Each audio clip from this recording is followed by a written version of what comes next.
Hey now, we are getting over, and I am the Silver King, Adam Silverstein, here to lead you through these hard times.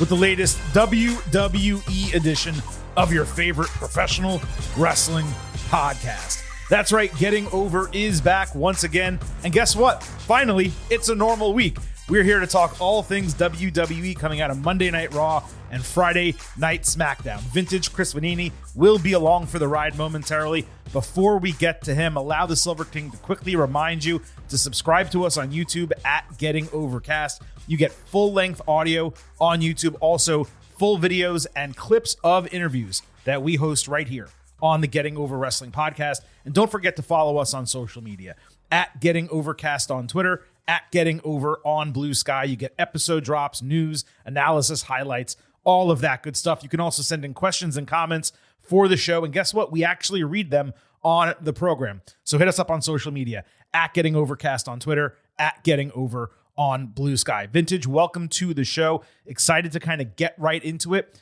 Utilize a bit of a new format right here on the Getting Over Wrestling podcast. We got a ton to talk about from the week in WWE, but as you and I were just commiserating about before the start of the show, it does actually feel like WrestleMania is in the rear view, and WWE across both SmackDown and Raw this week, they really started out on some fresh storylines that are pretty damn engaging.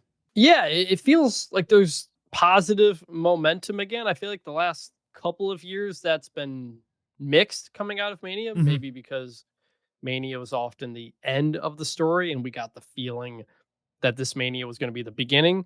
You know, we didn't love the build for most of Mania. We didn't love the finish, although we loved parts of the show.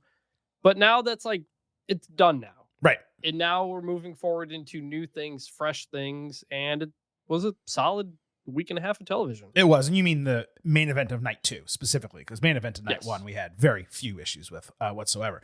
Now, yeah, as you mentioned it was a fresh week. And there's a ton to discuss right here on the Getting Over Wrestling podcast. We're going to be hitting that up as we always do in the main event, the good, the bad, and the ugly. But I'm afraid I've got some news.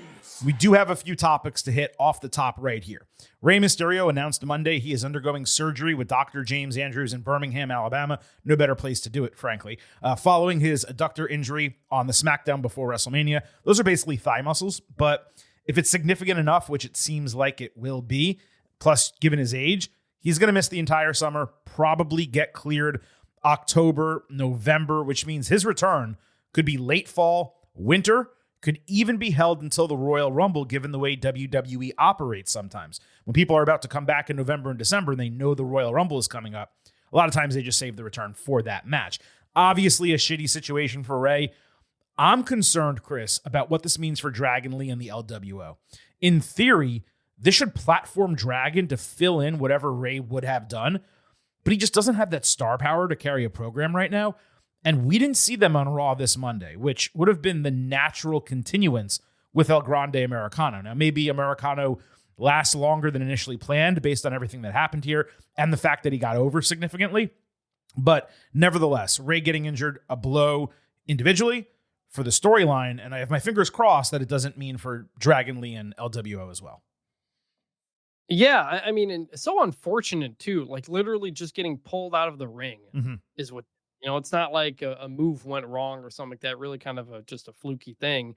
And for a guy who's 50 years old and he's going to turn 51 in December, you know, those become harder and harder to come back from. Absolutely. But Rey has been a physical marvel. So hopefully he comes back and presumably we'll get a retirement run at some point, but maybe that comes sooner than later.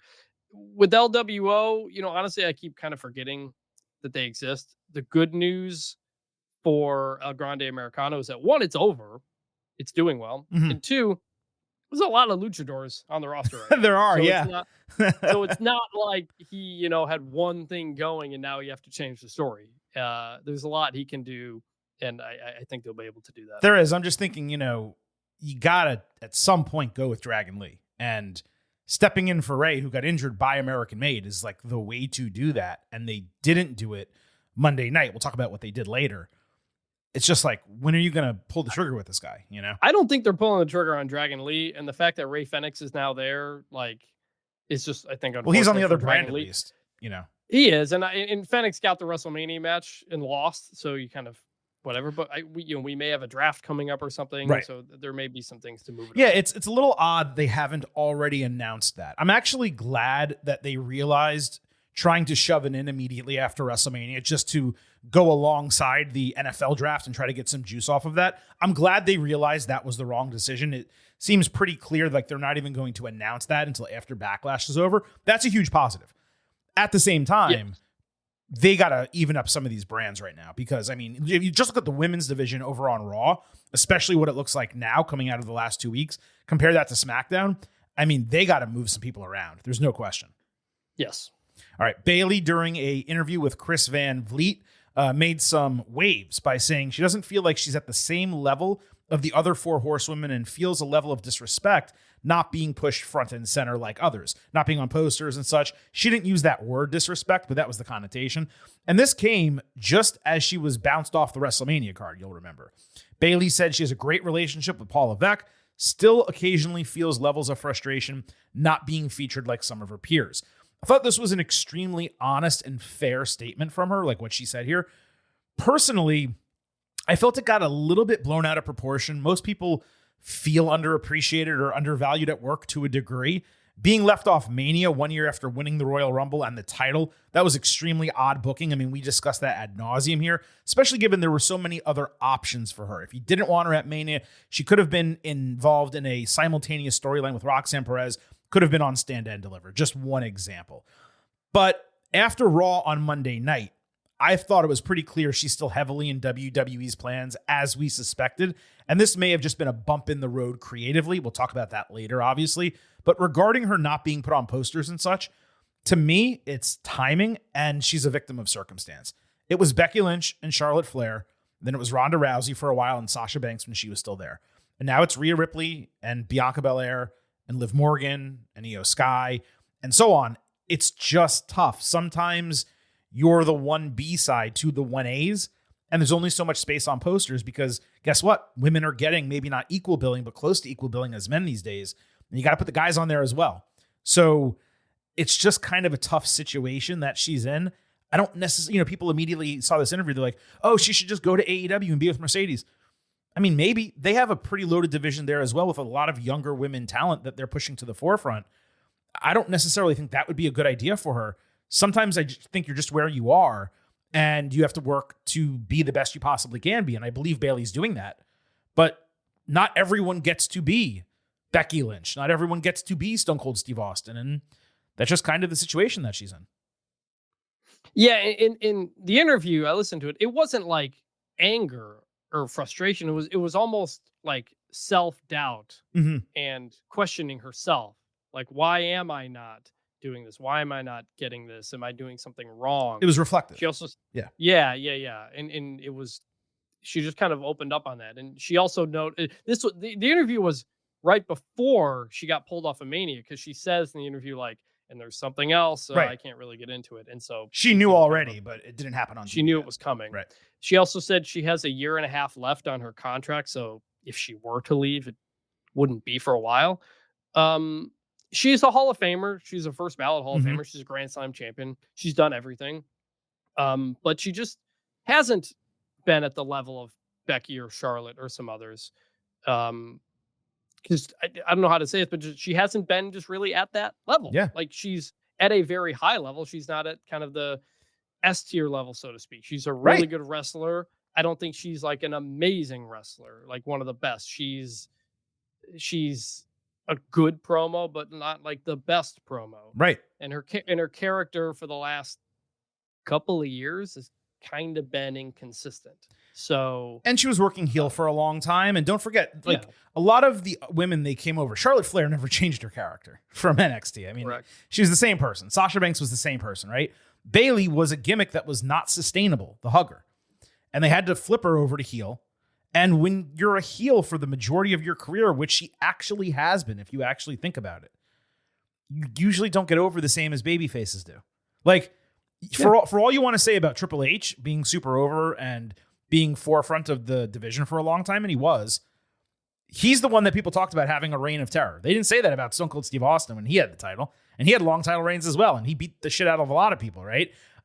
You have your John Cena's and your Steve Austins and your Rocks, and then you have your Triple H's. And, Randy Orton, people forget, Randy Orton's massively over now. He was the B-side for a long time on WWE television, right? I would put Bayley somewhere between like a Randy Orton and a Miz, where she has all the accomplishments, she has all the skills and abilities, she's featured all the time, but she's the, 1B or the B to the 1As and the 1s, or the A's, I guess would be the equivalent of what I'm trying to say there. Yeah. And she also said her knee injury ended up being a lot worse than anybody thought, and that took a long time to get back from. Yeah. Still causes her some problems. She's been wrestling for a long time. She's not, she's not the young up and comer anymore. And just part of that is transitioning to a veteran role as these new people come up. For sure. She's great. Hoping this whole thing eventually leads to something for her. Yeah, and again, let's not forget, she literally won the Royal Rumble and won the title at WrestleMania last year. I mean, yes, you can feel like I should be on posters and I should be on this and that and in big media interviews. But she's also been booked extremely strong. Maybe not as consistently strong as like Becky Lynch, but I mean, she was a featured player in the women's division last year and still is this year. And that's what I mean by the self-doubt, when she's like, look, I've won a title at WrestleMania, I've won a Royal Rumble, I've done all of this. Why am I not viewed at that same level? Right. That's kind of the self-doubt. But it was interesting. And Triple H said after WrestleMania, she's a pro. So he may have plans for her. So we missed something at the conclusion of the Raw after WrestleMania that we completely left off our show, largely due to our exhaustion and also the quick turnaround and the fact that it was posted on social media and not shown on the broadcast, because for some reason, even though Raw has endless time, it cuts off broadcast immediately when it wants to end and doesn't linger at all. After the Braun Breaker attack in the main event last week, Roman Reigns and CM Punk, they had this extended stare down with one another, like from across the ring, basically like the enemy of my enemy is my friend type of situation, like an acknowledgement that they may have to team up to go up against these guys. I wasn't sure whether we would see either of them Monday on Raw, and ultimately we didn't. So I just wanted to mention it here. It could be a match for Backlash, even Money in the Bank if they want to draw to it. But I thought it was interesting that, we may well get like Roman Reigns and CM Punk against Seth Rollins and Braun Breaker. That's a pretty damn big match, and it's something for them to do before Rollins, we presume, moves over to grabbing back the World Heavyweight Championship. So it's a way to kind of extend that storyline without involving a title around any of those four guys. Yeah, I missed that. I didn't even know it until you said it right now. I thought you saw it. That makes if they don't show something on the broadcast and it's only on social, it's like 50-50 if I'll see it or not, for most people, I would think. So I mean, we figure that will happen. We didn't get him on Raw this week, so TBD on that timeline. The reluctance for WWE to hang on main event moments on Netflix is maddening to me. They don't have to end the show.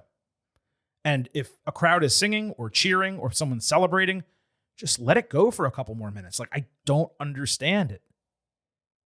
Yeah. It's crazy to me. There was a larger WWE presence at the NFL draft than there had been recently. Those superstars obviously have been in attendance the last few years, announced picks. Seth Rollins cut a tremendous promo ahead of either the second or third round pick for the Chicago Bears. He announced an offensive tackle, and someone on the NFL Network referenced, quote, "My comp for him is Big John Studd," which got a really good pop from me. Unfortunately, someone on the ESPN broadcast, which I think we can probably agree was pretty rough this year for the NFL draft, made a snide comment, I'd call it an insult, about wrestling being a long way from Bruno Sammartino when Rollins was on the screen speaking. Yeah, dude, quite different 50 years later. Things change. Do we think that was because Rollins is a heel now? No, I think that was because he saw this and was like, this is wrestling now, and I have to shit on it. Yeah, that's what I thought. Also, this has been wrestling for a very long time. It was Daniel Jeremiah who made the Big John Studd reference. No surprise. DJ's a good guy. Yeah. That's awesome.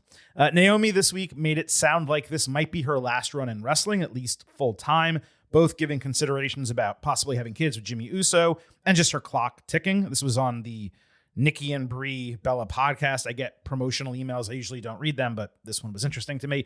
Hopefully this run for her is just a straight up banger.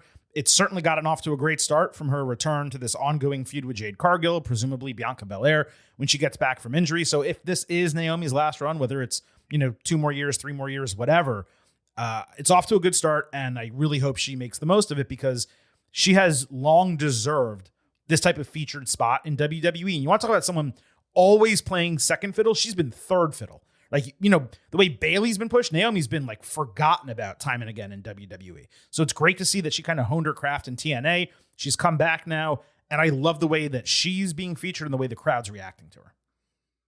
Yeah, she found something here, and it's working great. I mean, she came back a year ago, remember, at the Rumble, and just kind of didn't do anything for a while. So this, hoping something more comes out of it because she's killing it right now.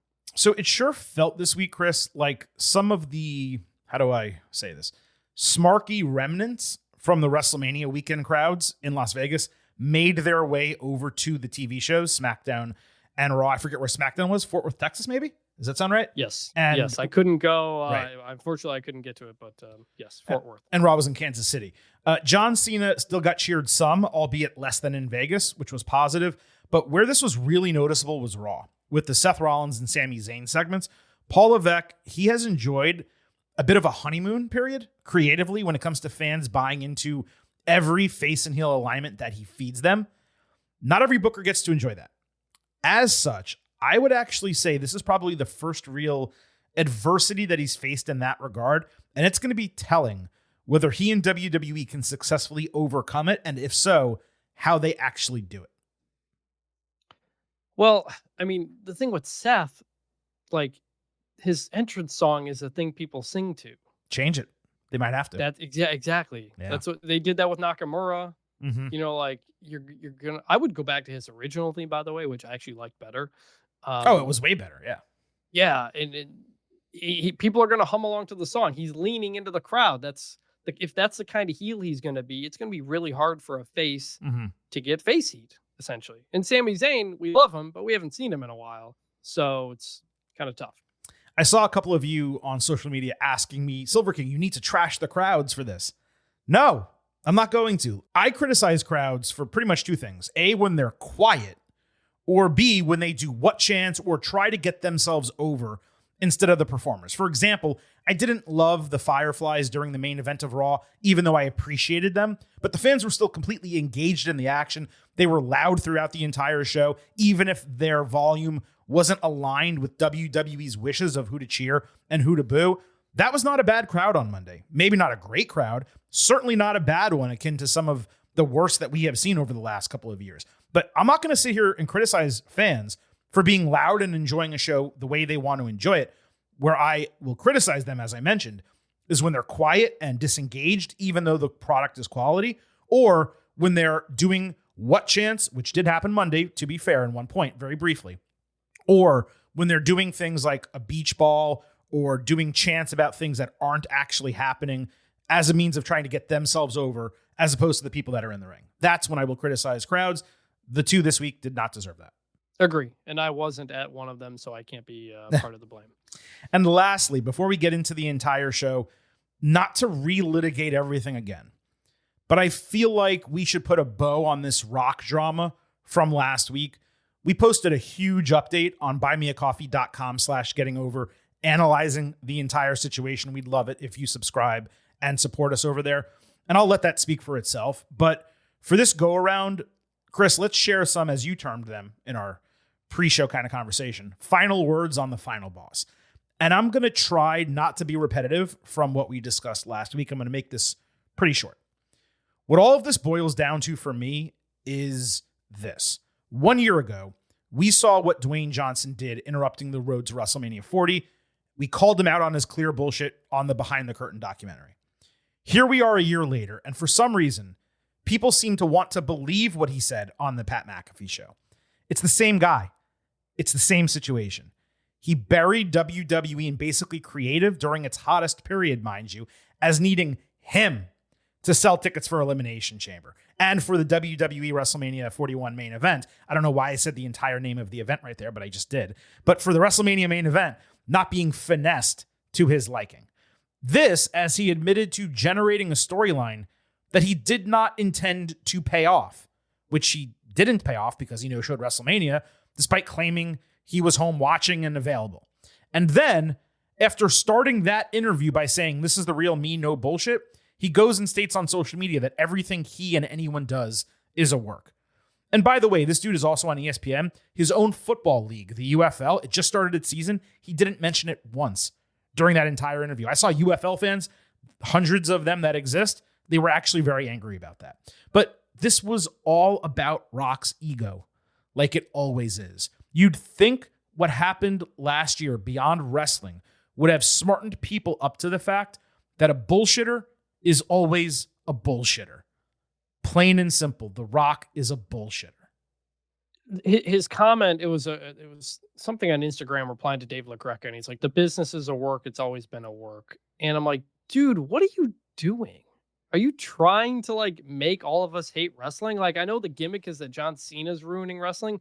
It's The Rock that's doing it. It is. And I don't understand why. Like, we know, dude, why are you the one telling us this? So it's just very frustrated with all of it. I think when Cena turned heel at the beginning, I had said, like, this doesn't feel right. Mm-hmm. Like, it felt like they weren't ready for it. And it seems like that may be the case if they did this earlier than they expected. And this is now 2 years in a row where The Rock has tried to mess up the main event of WrestleMania. He did a really good job last year by being a company man and figuring out what was right.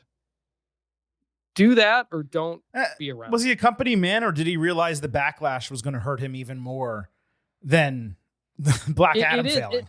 It is. And that's why I said a year ago, I couldn't believe that he leaned into being a heel, because he's the guy who wants everybody to like him all the time. Mm-hmm. It's his whole thing now. And so he clearly just wants that to be it and who he is. And if it's not the way he wants to do it, he's going to throw a wrench into everything. So he's, the trailer for that new movie, the whatever machine, Smashing Machine, where he's Mark.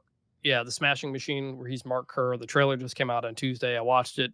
Looks kind of interesting, but I'm guessing he'll be off in movie promotion mode and won't be back on WWE for a while. And frankly, I hope that's the case. I think it said it was coming out in October, didn't it? So that's a ways away. Well, he'll be promoting it and doing some other stuff. He promoted about 5 different projects on that McAfee. Well, he's taping the Scorsese movie, and he's doing. I mean, Rock is making this turn. He's making a turn that he should have made a long time ago into more serious acting. He's doing what Batista did, Dave Bautista, and actually not playing characters that are just versions of himself. Like, for a long ass time, dude, with rare exceptions, whether it's an action movie, a comedy, a drama, it's just Dwayne Johnson, but like more serious, or Dwayne Johnson, but funny. You know what? That's what it's been. This is the first time in a long time, or at least that I can remember, where he's actually taking on a different person. It's an A24 film. It's directed by Benny Safdie, one of the Safdie brothers, obviously. And if you've ever seen Uncut Gems, which I like to describe as cocaine if it was a movie, then you understand, like, this is a real motion picture. And it's an actual artistic film piece. And it's going to be real interesting to see if this works. If it does, it's an entire new area for him in his career. Although, then you wonder how many, I don't know what his weight is, but 275-pound muscular guys are going to do dramatic roles. How many of those actually exist out there? Yeah. And there was a poll that came out recently of like people who you're most likely to go see a movie in. And The Rock was like near or at the top of the list. Yeah. So it is working for him. When he left a year ago, I was really sad because he had done such a good job turning into the final boss and everything with Cody and Roman and all that. Now, if he's not going to do that, I don't want him to come back. You just don't show up. Just don't be there. It's not helping. The Netflix thing, I didn't like that. This WrestleMania, this Elimination Chamber, it was great in the moment, but it turned out to be a problem. And so, like, if you're not going to like buy in, just go do your other stuff. If Rock wants to show up and do what Stone Cold Steve Austin did at WrestleMania and come out and announce an attendance or host the show or do something like that, that's totally fine. You can get him integrated and involved, and that's fine. He should not be anywhere involved. Just don't crash anything into a fan and cause a lawsuit. Right. He should not be anywhere involved in storylines unless it's going to be an angle that he sees through. No walking out and putting 3 fingers in the air for no reason whatsoever, starting a storyline with Cody and not concluding it at WrestleMania. I mean, it's just all year. It was both of those, by the way. And then it was the Raw and Netflix thing. So the last 3 times that we've seen Rock, it's been I don't want to say a one-off because technically for Elimination Chamber, we saw him a few times. But that was a 1-month storyline, basically. And the other 2 times it was one-offs. And that's all we've gotten from him since WrestleMania last year. And by the way, even those 3 one-off appearances were completely incongruent with one another. He shows up and stares down Cody and Roman Reigns. Then he comes back and is like, Cody's my best friend. And then he comes back and he wants his soul. Like, what are we doing here, man? Get it together. Yeah, get it together. So lastly, before we get on here, Cigar Man Chef Aaron. This guy has 3 names. At IT Guy 26. He said, I know Dwayne is catching flack, deservedly so. I think Ari Emanuel needs to get the full blame of this disaster, as he apparently knew Dwayne wasn't going to be available for WrestleMania going back to last fall. Why is he worried about ticket sales for a go-home PLE for WrestleMania than one of your 4 major shows? Basically saying that he should have said that if he was going to be at Elimination Chamber, he needed to be at WrestleMania. Ari, it feels like, needs to be blamed heavily for getting Dwayne involved when he sounds like he wasn't committed. So if what Rock said is completely true, then yes, Ari, weird to say, as powerful a guy as he is, he does need to know his role a little bit more and realize that wrestling is not MMA. You cannot just inject something random into seemingly well-made plans and have it work out during your biggest run of the entire year. But again, that's if what Rock said is completely true. And I've already given you my stance on that. Ari's a pretty smart guy. I mean, he's made a lot of money doing this. I think he knows about promotion.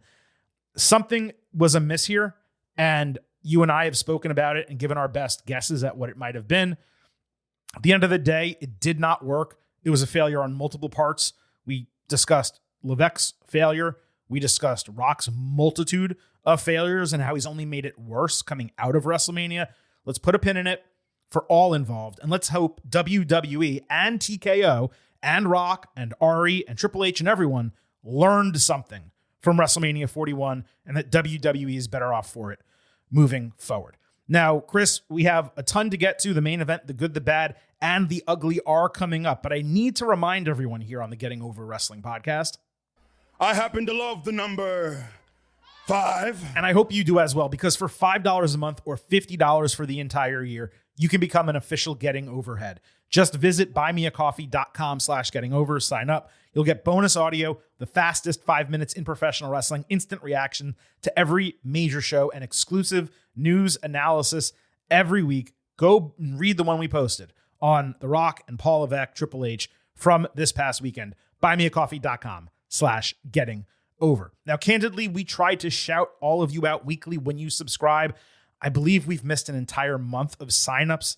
So some of you might be getting doubled up if I shouted you out before. Good for you. You get bonus. Nevertheless, I wanted to ensure all of you know how much we appreciate your support in and around WrestleMania season. Our membership continues to grow monthly, and we're shouting out, I believe, 6 people today. So first, Zach S. signed up for a year. He said, just got laid off, so figured I'd support the podcast with some of my severance. Haha. Always enjoyed the honest analysis, as too many pods were AEW or WWE stands. Been a listener since the ITC days. Thanks for keeping me interested in wrestling during the dark times with wrestling and the world. Dude, I certainly would not have suggested subscribing for the first time after you got laid off from your job, but I hope that severance was bountiful. And nevertheless, we appreciate your support. That Anteater signed up monthly, didn't leave a comment. Thank you.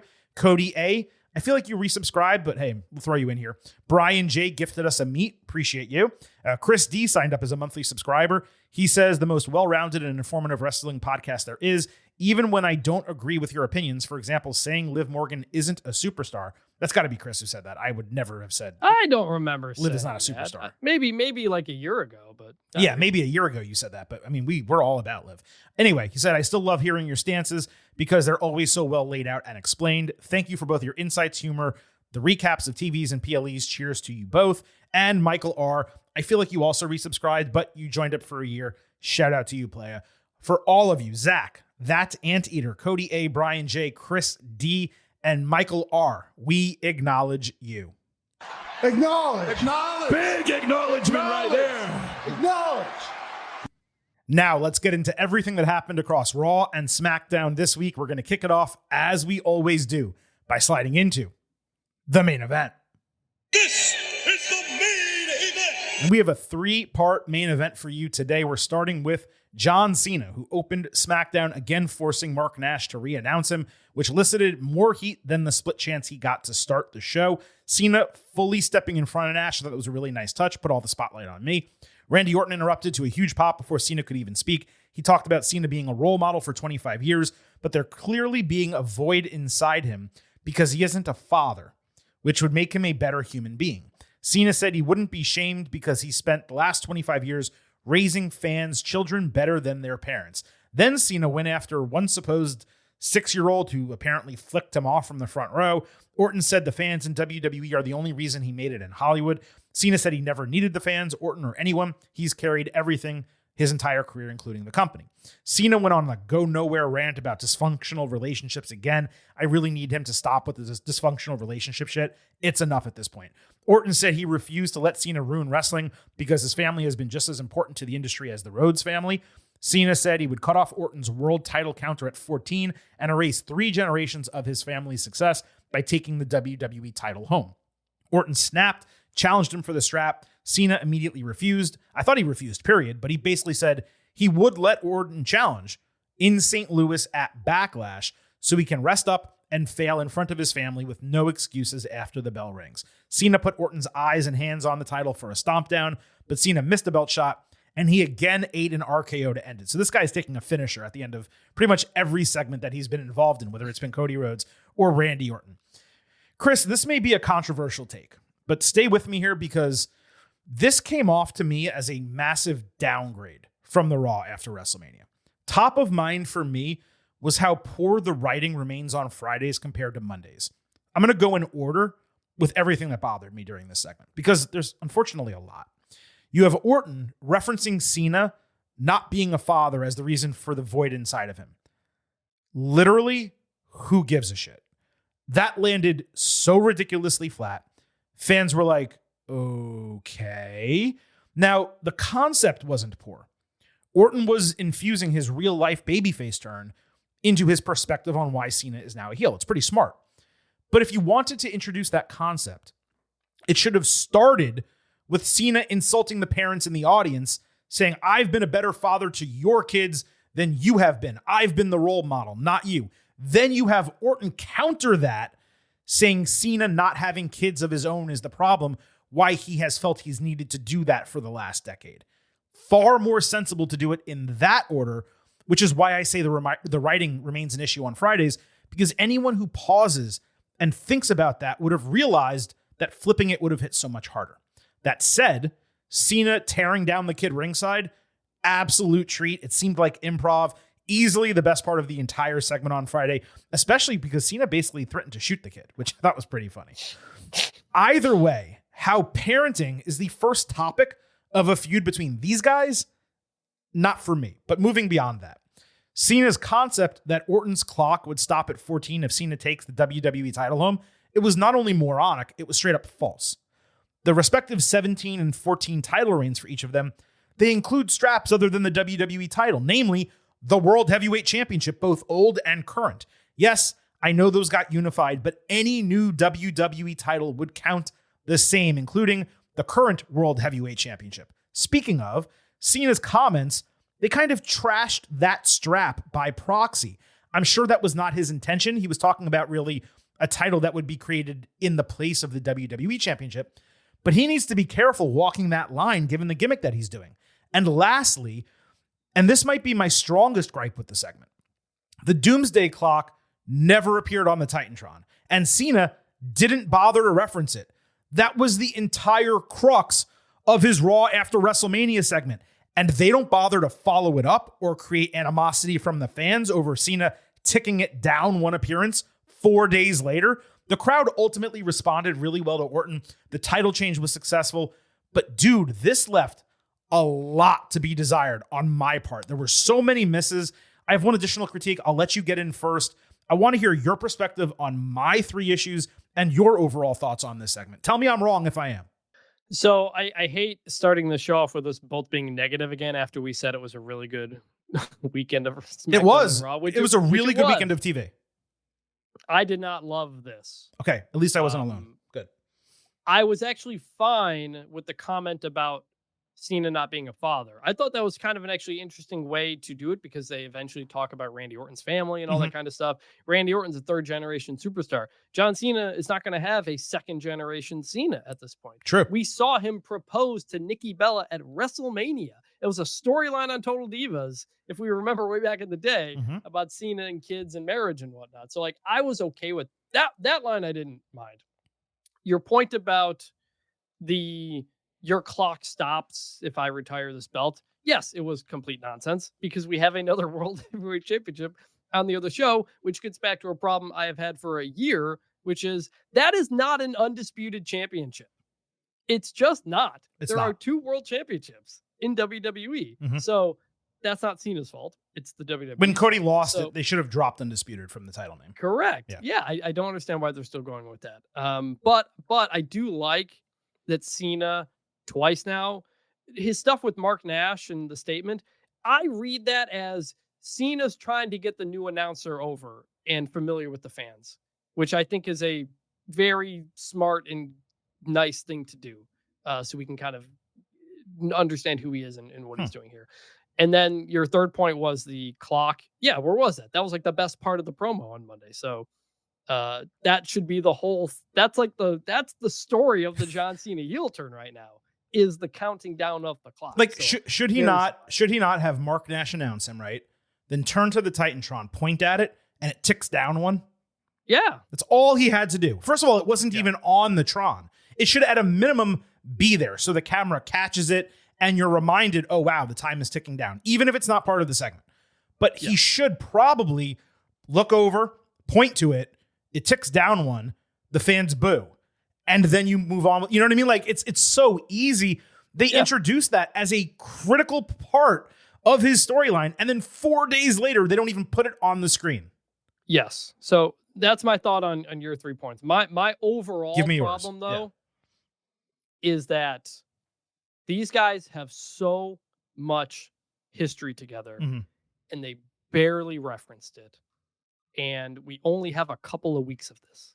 This is not going to be a multi-month build. Backlash is in like 2 weeks. There's 2 more SmackDowns, correct. Yeah, there was not a lot of time. And by the way, I think on Monday, Cena posted a picture on Instagram of Randy Orton when he punted John Cena's dad. Like, that's the story. That's the history you have to tell us. I wasn't around for most of John Cena and Randy Orton. I was out of wrestling at that time. Imagine how many people watching wrestling right now do not remember that. And later on, I think it was Raw, they had a bit where they talked about their SummerSlam matchup in like 06 or something like that, or 05, I don't remember.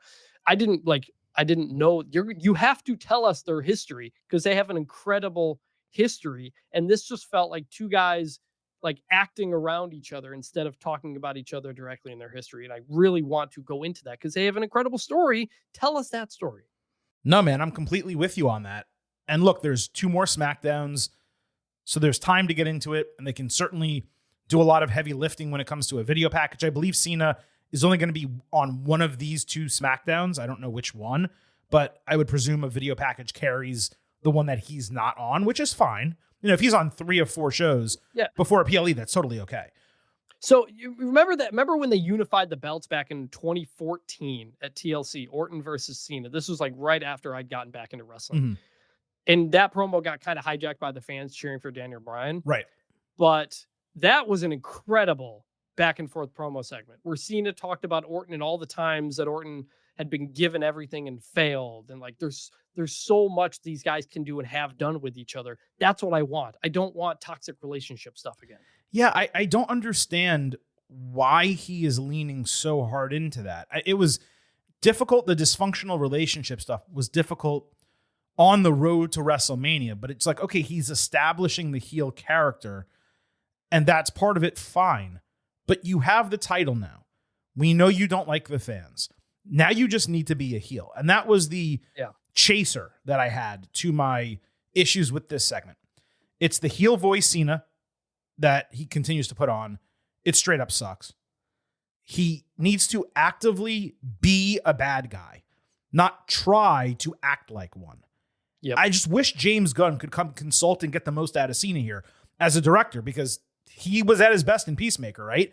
But this Cena heel turn to actually work, John needs to do bad guy shit.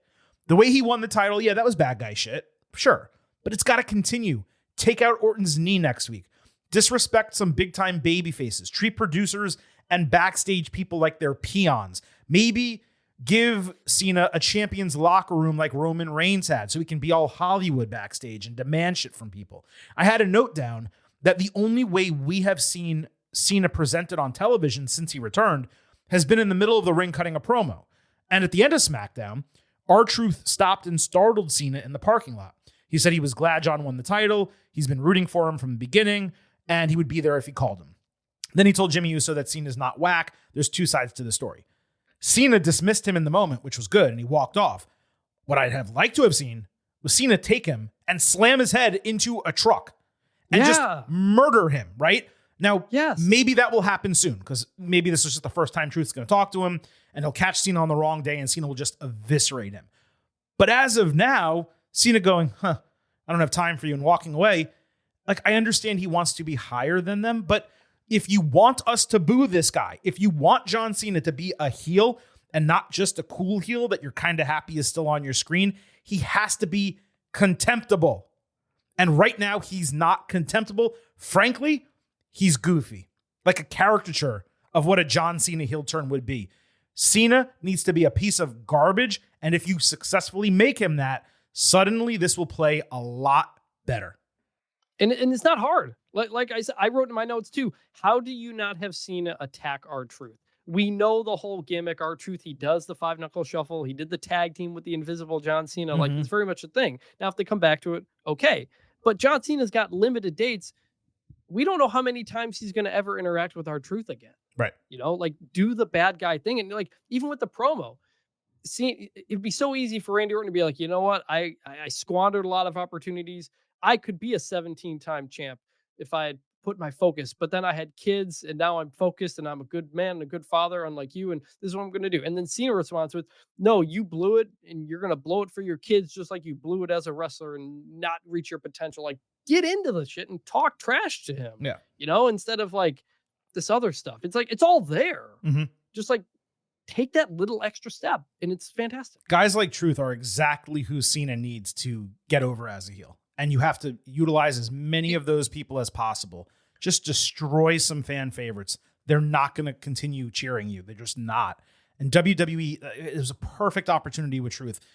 You know, better to do it in front of fans than in the parking lot, right? So if this was Truth out there and he didn't do it, and then next week or whenever he makes his next appearance, Cena's cutting a promo and Truth comes out, and Cena like bludgeons him and maybe even bloodies him. Now you have fan sentiment against Cena because they love Truth unabated. There's never going to be a situation where fans don't cheer for R-Truth. That is the area and direction that they need to go with this character. Otherwise, cool heel Cena, it's going to ruin their well-laid plans. Simple as that. Let's move to the second part of our main event. Seth Rollins, Braun Breaker, and Paul Heyman opened Raw, with the latter two wearing black suits as Rollins was dressed like he was at a Pakistani wedding, and glasses looked like a Greek king might wear. It was very odd. The jacket was nice. The glasses were a choice. Rollins said the future of the industry runs through him, not Roman Reigns, CM Punk, or anyone else in WWE. The expectation was cheers for Reigns and Punk, but hysterically, the fans loudly booed Punk, which threw all three guys off their games momentarily. Rollins even broke a little bit by smiling as it all happened. He played it off well. He waited for a couple Punk chants to come through. He said, he still has a few fans left. But there was no way he could have predicted that. It makes total sense because this group is fresh. This character is straight up cooler than whiny Punk or absent Reigns. So, Chris, even though this didn't go as they planned initially, I kind of loved this. Yeah, and they hadn't heard from Punk, right? I don't think Punk has even spoken. Neither of them have, since Mania. So like Rollins does a cool thing, and we hear from him first, and he's got a song we sing to. You're kind of on his side. And people love barking for Breaker also, you know? Yeah. So it's two guys that fans actually like, despite them being tweeners and heels in this point. So Sami Zayn interrupted this. He just called BS on it all, saying Rollins didn't hate Reigns and Punk. He was jealous of them, and it was convenient that his vision for the future was himself front and center. Sami further called him a hypocrite, saying this was just like the bloodline, and he got heated with Braun dropping if he keeps looking at me, similar to what happened with Jay and Jacob Fatu. You'll remember back a couple months ago. Seth responded that it's a with us or against us situation, and he wasn't threatening, but he was offering to get Zayn traded to SmackDown to save him, but he needed an answer by the end of the night. Maybe it was just me, Chris, because I'm kind of in tune to all of this, and perhaps it was not at all intentional. But did you notice that the choice with which Sami was presented was basically be forcibly removed from your home or fight against an oppressor to stay? I mean, it's pretty on the nose if you expand the context, don't you think? I did not put that together, but I can see it. And Sami has alluded to similar things potentially on social media. Yeah. So I thought that was interesting. Yeah. So Sami was later speaking with Otis when Paul shooed Otis away, trying to relate to him as OG Bloodline. Heyman said he respected when Zayn left and hopes he comes to the same conclusion with Heyman leaving. Paul said Braun is demanding a match against him. He wants to fight, but they can hold that off by Sami accepting a trade to SmackDown and taking a bribe, an immediate WWE title match against the winner of Cena Orton, as Heyman has negotiated with Adam Pearce and Nick Aldis. Okay, so that bribe on its own obviously differentiates the choice here from what I was alluding to a bit ago. Karrion Kross later got in Zayn's head about making the right decision, and Jay told Sami he would support him no matter what he decided. So what hits so well for me about these segments was the way Rollins has been positioned in this alignment. He's basically a tweener babyface heel with seemingly positive intentions, backed by a mastermind and a dog at the gate, as they're calling Breaker. Two heels willing to see through the vision by any means necessary. It fits with Rollins being a babyface in his own mind, as Reigns and Punk are the evildoers. And as we said before WrestleMania, his perspective remains completely logical. Nothing he is saying is false. Conversely, some logical gaps that did bother me. They're now great friends off screen, but remember when Sami immediately accused Seth of attacking Jay a few months ago? They talked it out and they made up. But Zayn jumped right down his throat. If they're best friends or close friends off screen, you would think that he'd get the benefit of the doubt in a situation like that. Also, Zayn's bloodline bad stance here. Dude, you were the bloodline. Yeah, Rollins is a hypocrite, not liking that to now create his own group, but he's doing it for vastly different reasons. Bloodline was selfish. It was about family. Rollins' intentions, at least outwardly, are about the future of the industry. Sami was massively sanctimonious in these segments. That's the way it came across to me. And if I was a fan watching this, I would say, man, Sami's off his rocker. Like, I support Seth. Yeah, kind of. I think the continuity or kayfabe of it all. Here's my question. The bribe, the idea that Sami would automatically get a number one contender against Cena or Orton. Mm-hmm. Do you believe that was real? Yes. In kayfabe. So I thought it wasn't, because if it is, why can't Heyman just negotiate Seth into a championship match right now? He can. How is he able to do that? He can. It's not his goal.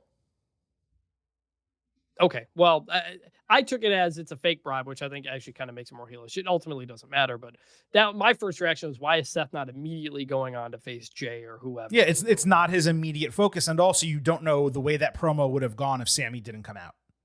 Right. Maybe yeah. He would have said, and now my goal is to win the championship, but he got derailed for 1 week. Yes. Yes. Also unrelated, but the amount of tanner that Braun Breaker is wearing right now is not just Braun.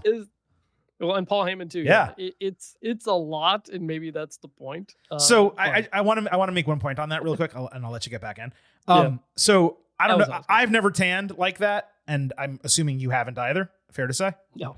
But apparently when you go and get tanned like that, it lasts an extremely long period of time. When you first come out, you're darker and oranger, and then as time goes, it fades and looks more natural. Yeah. Number one, you got to do it further away from the show if you're going to go do it. Number two, did they get like a family discount where like Paul and Braun went together? Because they were the similar shade. I don't know how that works. I don't know how the pricing works. Yeah. Go ahead. So, but I mean, overall, I liked it. It was interesting. The dynamics maybe didn't exactly play out the way they wanted, but it was an interesting start to the show. It was. And real quick, before we continue with all this was the only time we saw Cross all show.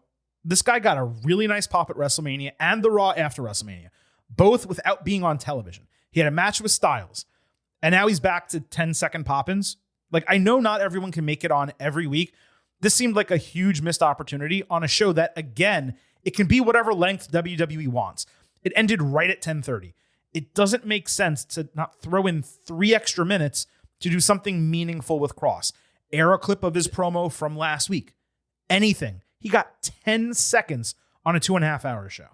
This is why I was not ready to call it a career-changing promo or whatever adjective you used, because I needed to see the follow-up. Yeah. And the follow-up wasn't anything, which is too bad because it was great. I think I said potentially, but if I didn't say potentially, fair enough. I mean, the fact that they didn't follow it up immediately the next week. Imagine if, you had the Miz, Daniel Bryan talking smack segment and Miz wasn't on TV next week, or was on for 10 seconds. Like, yeah, it's ridiculous. Yep. So the decision kicked off the main event of Raw. Luckily, this one was not in Cleveland and no one took their talents to South Beach. Rollins asked to speak again. He clarified Zayn may not like Breakker or Heyman, but they've been friends for 20 years. Seth said he liked how Sami celebrated with Jay last week. He hoped that he would get the same reaction from him because he truly believes in his vision for the future. Rollins tugged at his heartstrings, saying Zayn was one of the handful of true friends that he's made in wrestling, one of his first calls after Rue was born. Seth begged Sami to take the out, go to SmackDown, saying he loved him. Zayn acknowledged everything Rollins said was true outside the ring, but inside the ring, he's dangling the one carrot that he sought his entire career, a world championship, and he has never run away from anything in his career. Sami snapped, saying he refused to be threatened. He guaranteed he would become a world champion, and he promised he would do it the right way without favors. Zayn said he respected and loved Rollins, but go to hell, and that immediately led Breakker out in full gear for the match mentioned earlier.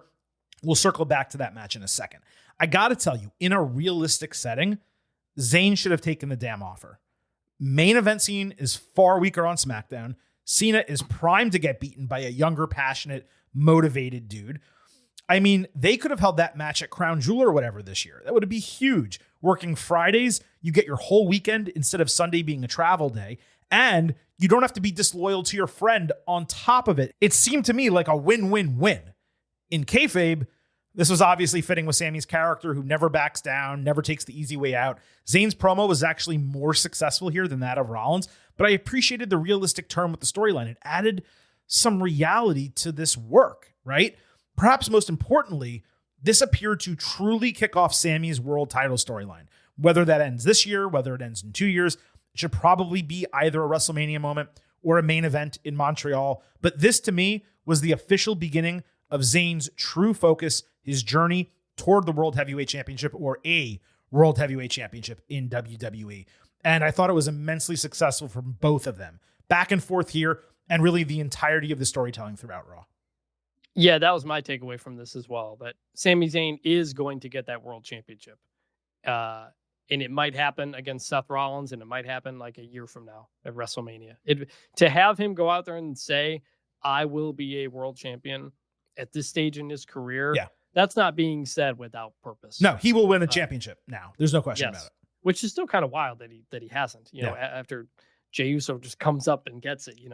I hadn't really thought of it until Sami came out for Jey last week on Raw, where it was like, wow, like Sami still hasn't done that. And Jey just came out of this and did it. And that's interesting. And also goes against, we thought Sami might turn on Jey or something last week. Right. Does not appear that we're going in that direction at all, which is fine. I think Sami's good in this role. I'm glad you brought that up. That's interesting in retrospect, right? We thought he might turn last week. Then we got this segment, almost as if they were trying to lead us down a path where he might accept this, where either he would join them, which would have been interesting, or he would have said, you know what, I'll take the bribe. Let me go over to SmackDown. Like, both of those, frankly, would have been more interesting than him just being a babyface and saying no. But I found it curious the way they kind of teased that and then didn't deliver. Maybe it was a purposeful swerve. Maybe it wasn't. I'm not completely sure. I'm down for Sami as a world champion at some point. I'm sure you are as well. But I do need to say, like, I understand he's very much the modern day Mick Foley in many ways, and that's great as a character. But if he's going to be champion, he can't look like as much of a Muppet as he looks like right now. Like with that beard and everything just kind of hanging all out, like he's going to have to kind of trim everything down and become a little bit more, I don't want to say corporate. That's not what I'm trying to say, but polished is probably the word I'm looking for. I mean, you could kind of do the Daniel Bryan story of it all too. I mean, that was kind of the whole thing with him. There is a lot, as someone who has a beard, I have one too. There's a line between there's a line into sloppiness, and sometimes Sammy gets that. That's what I'm talking about. When he has it combed and he has his hair tied up and he's like all set, he looks fine, totally fine. But a lot of times he shows up on TV like he did Monday night, where it's just all over the place, and it's like he may have just woken up from bed or something. You know, I think it's the clothes more than the beard. It could be the clothes too. It's just very plain type of stuff that you don't see many people wear. That's why he reminds me of Foley so much, that and his character and everything he does. Yeah. But I just feel like if you're going to put the title on him, like when they strapped up Mick, obviously it was a moment. It was a feel good. It was great. He was in his Mankind outfit. He was Mankind, like the whole deal. But like he also lost that title very quickly. If Sammy's going to win the championship, he should have a run for, 3-4 months at a minimum. And you want him to be, I don't want to say believable as champion, but presentable as champion. And it's not that he's not presentable. He's a fine looking person, but I don't know. There's always something when I see him talk about the world title and then I see that beard and the hair and it's like crazy all over the place. Like, all right, man, put a comb through your hair, maybe put it in a ponytail, trim the beard a little bit. Let's talk world championship. Maybe that's an old school mentality for me. I don't know. I don't necessarily mean this in a bad way, but he looks like he came from like a communist meeting of some kind, which is sometimes what he's going for. He had that gimmick during the pandemic. Yeah, I know what you mean. Which is kind of thing, but that's also just how he really dresses. Like I talked to him and Jay at the Big 12 championship game in December. That's just how he dresses. That's just how he is. Yeah. And like you said, it doesn't necessarily give off world championship vibes. Not that you have to be, Gunther, but don't forget when he was with the Bloodline, that was toned down.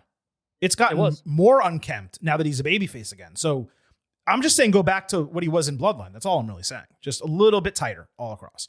Anyway, let's get to this match. We had Sammy against Braun. There were two amazing pieces of production here. The first was Braun's siren going off with the camera still on Seth's face when he closed his eyes like, oh, this is going to suck for you, Sammy. Like a warning. And it wasn't ever planned when Braun got his entrance music, but that's incredible. Like Rollins has an issue and he closes his eyes or he like says, you're in for trouble or whatever the case, whatever line he uses. And then the sirens go off like perfect. It's really perfect. And then there was a great visual of Heyman walking out into the smoke with Breaker, both of them looking menacing as hell. Reducing the factor was the spray tan that you mentioned. Yes. But it still looked awesome. Anyway, let's get to the match. Braun hit the leaping lariat over the announce table. Fireflies were out after commercial, which was very random. Braun hit the Breakensteiner. Sammy stopped the spear, only to get Haluva kicked, countered with the spear. Rollins nodded to Breaker, who hit a rope run spear.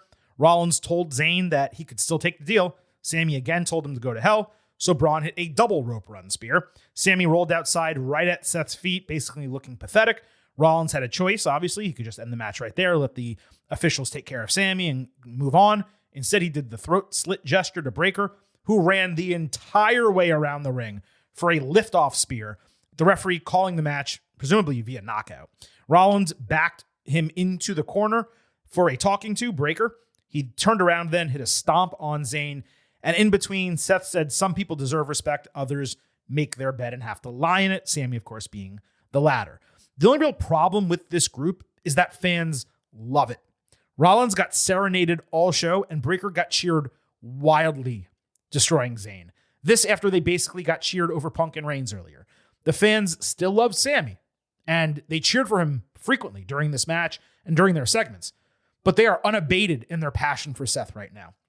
It's always going to be difficult for creative to break through. And clearly the idea in using Sammy here was to ensure Rollins and Breaker are viewed as heels. Now, maybe next week in front of another crowd that will happen, but they were not seen as heels in Kansas City. They weren't treated like heels in Kansas City. The vibes are too strong with them right now. There was great storytelling throughout the pre-match, the match itself, and the post-match. I presume Zayn is going to get written off again and probably go after Rollins following Backlash. At least he should, given he took 4 spears and a stomp.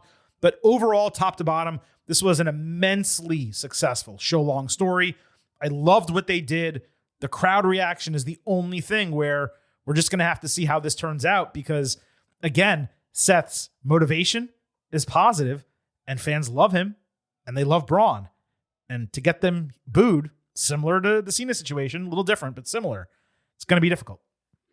They love singing for Seth. They love barking for Braun because that's what they condition the fans to do. Yeah. So you immediately turn them heel against somebody we haven't really seen for a while. You're still feeling it. And I get it. Like, I understand why fans are reacting that way. Interesting thing in my experience for this. So I had paused it toward the end of the promo because I had something going on, and I came back and I hit play and it skipped any commercials. Yes. You know how it does that pause? It does. Just jumped to the start of the match. I was like, whoa, I wasn't ready for that. So I think we may have mentioned that, but it's my first experience of like, if you just pause Raw, watch it on a little bit of a delay, you don't get the commercials. That's true. It'll catch up naturally. Yeah. Yeah, which is interesting. I love this match. I love the way it played out. I love Braun looking awesome. I love Seth looking smart. I love Sammy looking as the underdog. Like, it could have been so easy for like, oh, some distraction or Sammy gets a roll up, sneaks out a win, and off we go. No, the first Raw with Seth and Braun, they dominated the show. I love that they had several segments. How long has it been since we've had a WWE episode where there was a story told throughout the show? You know, we hadn't really gotten much of that in a while. That's what makes a good episode of Raw or SmackDown. You're watching it as it's progressing throughout the night. And then you have a thing at the end that closes one chapter of the story. It keeps you engaged. It keeps you interested. It was big time stuff. Every bit about this was fantastic. It was. I did find myself a little disappointed that the group didn't expand or get a name or anything like that. Granted, booking the damn territory in our heads is not reality. It just felt like the group was primed to build and develop in pretty short order. Instead, this kind of came across like an in-between week, Sammy inserting himself into it. It felt rather random, if you understand what I'm saying. I'll try to remain patient with all of this. I would like to see some of this stuff worked out over the next few weeks. The name at a minimum, further alignment, ideally another guy, a woman, would be great getting added. We've talked about it. I still believe if you put Becky Lynch or Jordan Grace in this, and then Austin Theory or Carmelo Hayes, you're talking about the start of what could be an all-time faction. And right now, it's a visionary, his attack dog, and a wise man. And like, that is totally fine. It just feels like it needs to be more than that. I was okay with it for a week because it established Braun and Seth and the relationship Braun has with Seth. We ended the previous week with them suddenly together. I'm okay with giving us a week of establishing that relationship and how they play with each other before potentially moving on to something else. I'm not in a rush to create a Seth faction right away. I'm okay with each individual, if we're going down that road. I don't mind each individual step getting its own kind of time to shine because that makes everybody more impactful. Braun looks so much better coming out of this episode of Raw. Even though he was the Intercontinental Champion, he was kind of off, not always doing something. He was so elevated by this episode of Raw that if you had added somebody else on this episode, it kind of would have gotten lost. So I'm okay with it for now. Yeah, that's a totally fair take. I'm probably just being impatient here. It's one of those situations where it's like, you want it all. I want to know what they're called. I want to see the merch. I want the other people added if there's going to be other people added. And I just want it right now because I like it so much. But yes, when you're starting, like, think about even the NWO as an example. The Outsiders existed as a pair for a while before the third man came. And then there was, of course, even further time before they added people to that. I'm not saying this should be the NWO or anything. Even the Bloodline, it started small and then slowly expanded, right? Both versions of the Bloodline. So I'm okay with being patient. I just think I'm so into it that I don't want to be. And I think that's probably fair. It doesn't feel stale to me or anything, like after a week. Like no, not at all. This felt, they did a good job with this. It's super fresh. And we're still learning, like, not just motivations, but like everyone's individual role and how they're going to interact with each other. It's different, right? We've never seen Heyman and someone like Rollins together. This is a totally unique relationship that he has not had with the talent, not with Brock Lesnar, not with Roman Reigns, not with CM Punk, certainly not Cesaro or anyone else he was with, Curtis Axel. This is different. It is. And Rollins, even like when he did his deal with Buddy Murphy and Austin Theory back on Raw, the Messiah character during the pandemic, he didn't have someone like Braun Breaker, like a heavy, true muscle getting his back. So this is a totally unique alignment. It feels fresh. Raw feels invigorated by it. But because of that, I just want it all now. I'm being greedy. So that's probably why I feel that way. Let's move to the third part of our main event. The WWE Tag Team Championships on the line. Street Profits, DIY, Motor City Machine Guns in a tables, ladders, and chairs match. I may be wrong. This might be the first time that a match on its own has been part of the main event of the Getting Over Wrestling podcast. So this is not only main eventing this show, it main evented SmackDown on Friday, and it was commercial free. Now, originally, I gave no consideration to putting this in this spot on our show. But by the time the weekend ended, Chris, I had watched this match 3 times. And I realized I wanted to spend as much time talking about it as possible. Let's get into it. The Profits both came out dressed like Shawn Michaels, a double homage. That was great. Montez Ford leapt over his partner for a tope con hero over the ring post. Alex Shelley sold an arm injury on a landing that I actually thought was real for a minute, and I think he may have hurt himself in the moment, but he was totally fine. Johnny Gargano took Ford off a ladder with a great twisting flatliner. Angelo Dawkins returned the favor with a shoulder cutter off a ladder. I always forget the name of that move. If someone can tell me, I would greatly appreciate it. It's bothered me for 4 days. DIY wrapped a chair around Shelley's neck, hit him with another, which sent him spinning. Awesome visual. They took out Chris Sabin with a brainbuster into another chair. DIY did real good heel work, turning chairs so the backs were in the middle. Dawkins made Gargano pay with his twisting neckbreaker. Montez delivered an insane tope doomsday blockbuster that was executed perfectly. A man in the crowd randomly gave Ford his prosthetic leg, which Montez Ford used to a massive pop. That's a prosthetic leg. What? Prosthetic leg as a weapon. TLC PL. TLC PL indeed. Joe Tessitore. ECW nostalgia right there. The dude actually caught the leg back from Ford, who tossed it back to him. Sabin splashed Dawkins through a table. Ford then hit a tope swanton bomb, putting Ciampa through a table ringside, which for me was the move of the match. Completely absurd. Ciampa answered with an air raid crash through a ladder propped between the ring and the barricade. MCMG then combined for Skull and Bones through a table ringside with Sabin standing on the table. That was ridiculous.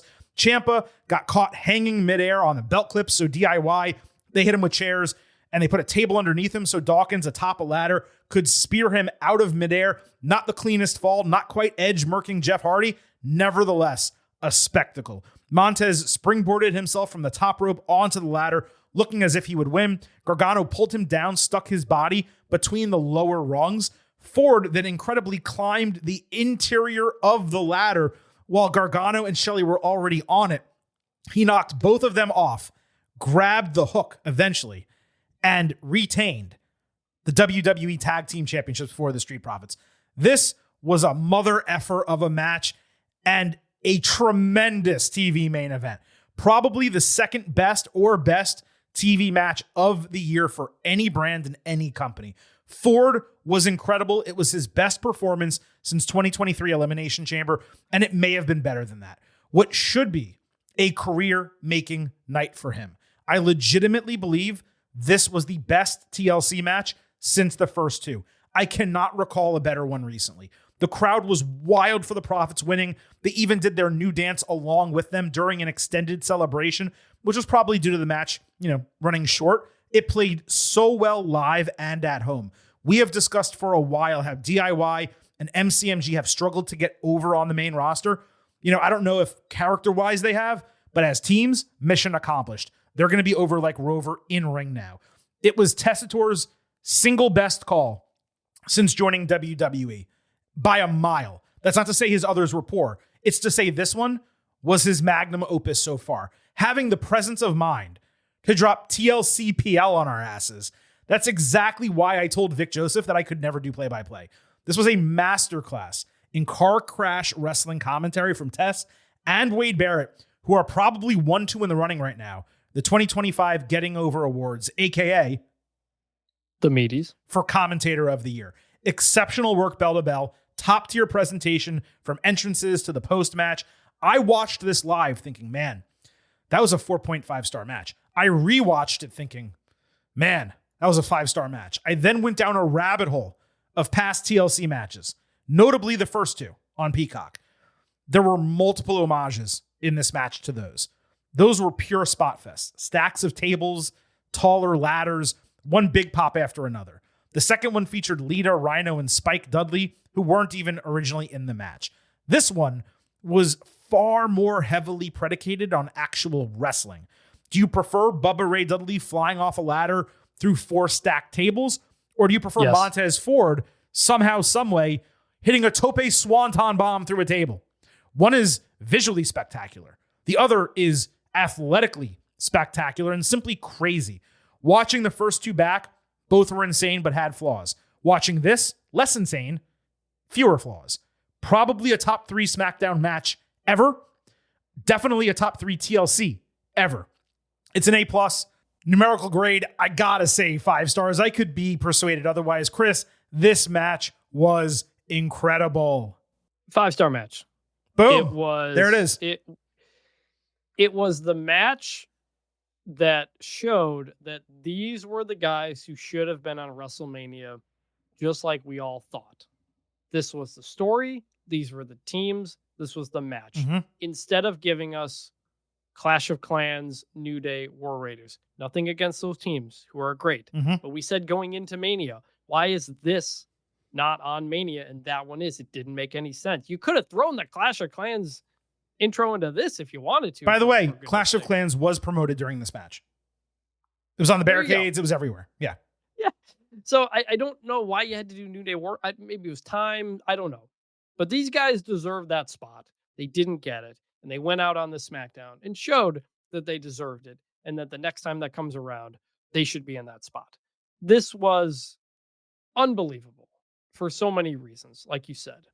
Even like they come out of Shawn Michaels, but even that like arms up and down thing the Profits are doing, like it's catching on with the crowd. Like they're starting to do it. They did it, like a few people did it in the intro. I'd say a couple hundred people did it during the match. And then everyone did it after the bell. Yeah. Like it's absolutely doing that. You mentioned there were a couple of homages. You had the person, Ciampa hanging on and Dawkins like trying to do the Jeff Hardy edge spot. Didn't quite work as well because neither of them quite rotated enough. I was a little worried. It looked like Dawkins basically landed on his knees. He did. So hopefully he's okay. But the prosthetic leg spot, assuming that was heat of the moment, I don't know. It sure seemed like it. But so let me give you a quick perspective on that. Yeah. You can see Montez Ford's brain working. He sees it and he's like, I shouldn't do this. I could get in trouble. And then he's like, F it. And he grabs it and then he hits Johnny Gargano with it. And as Gargano's falling to the ground, he's literally laughing that this is something that just happened. There is zero chance that was planned. I thought I saw a TikTok video of the guy whose leg it was. Yeah, he showed it. Yeah. So I think he did it for content or whatever, which I don't care, whatever. Well, I just think he did it because he's a fan and he's trying to get it done. What if they grabbed it, right? Like, yeah. I don't think it was content. I think he was just trying. Exactly. Yeah. Exactly. I have no problems with that. Yeah. This was, I don't have much else to say. Just it was a 5-star match. It should have been on WrestleMania, and these guys showed that they should have been on the show. So let me address the 2 points that you made that were different than the ones I stated.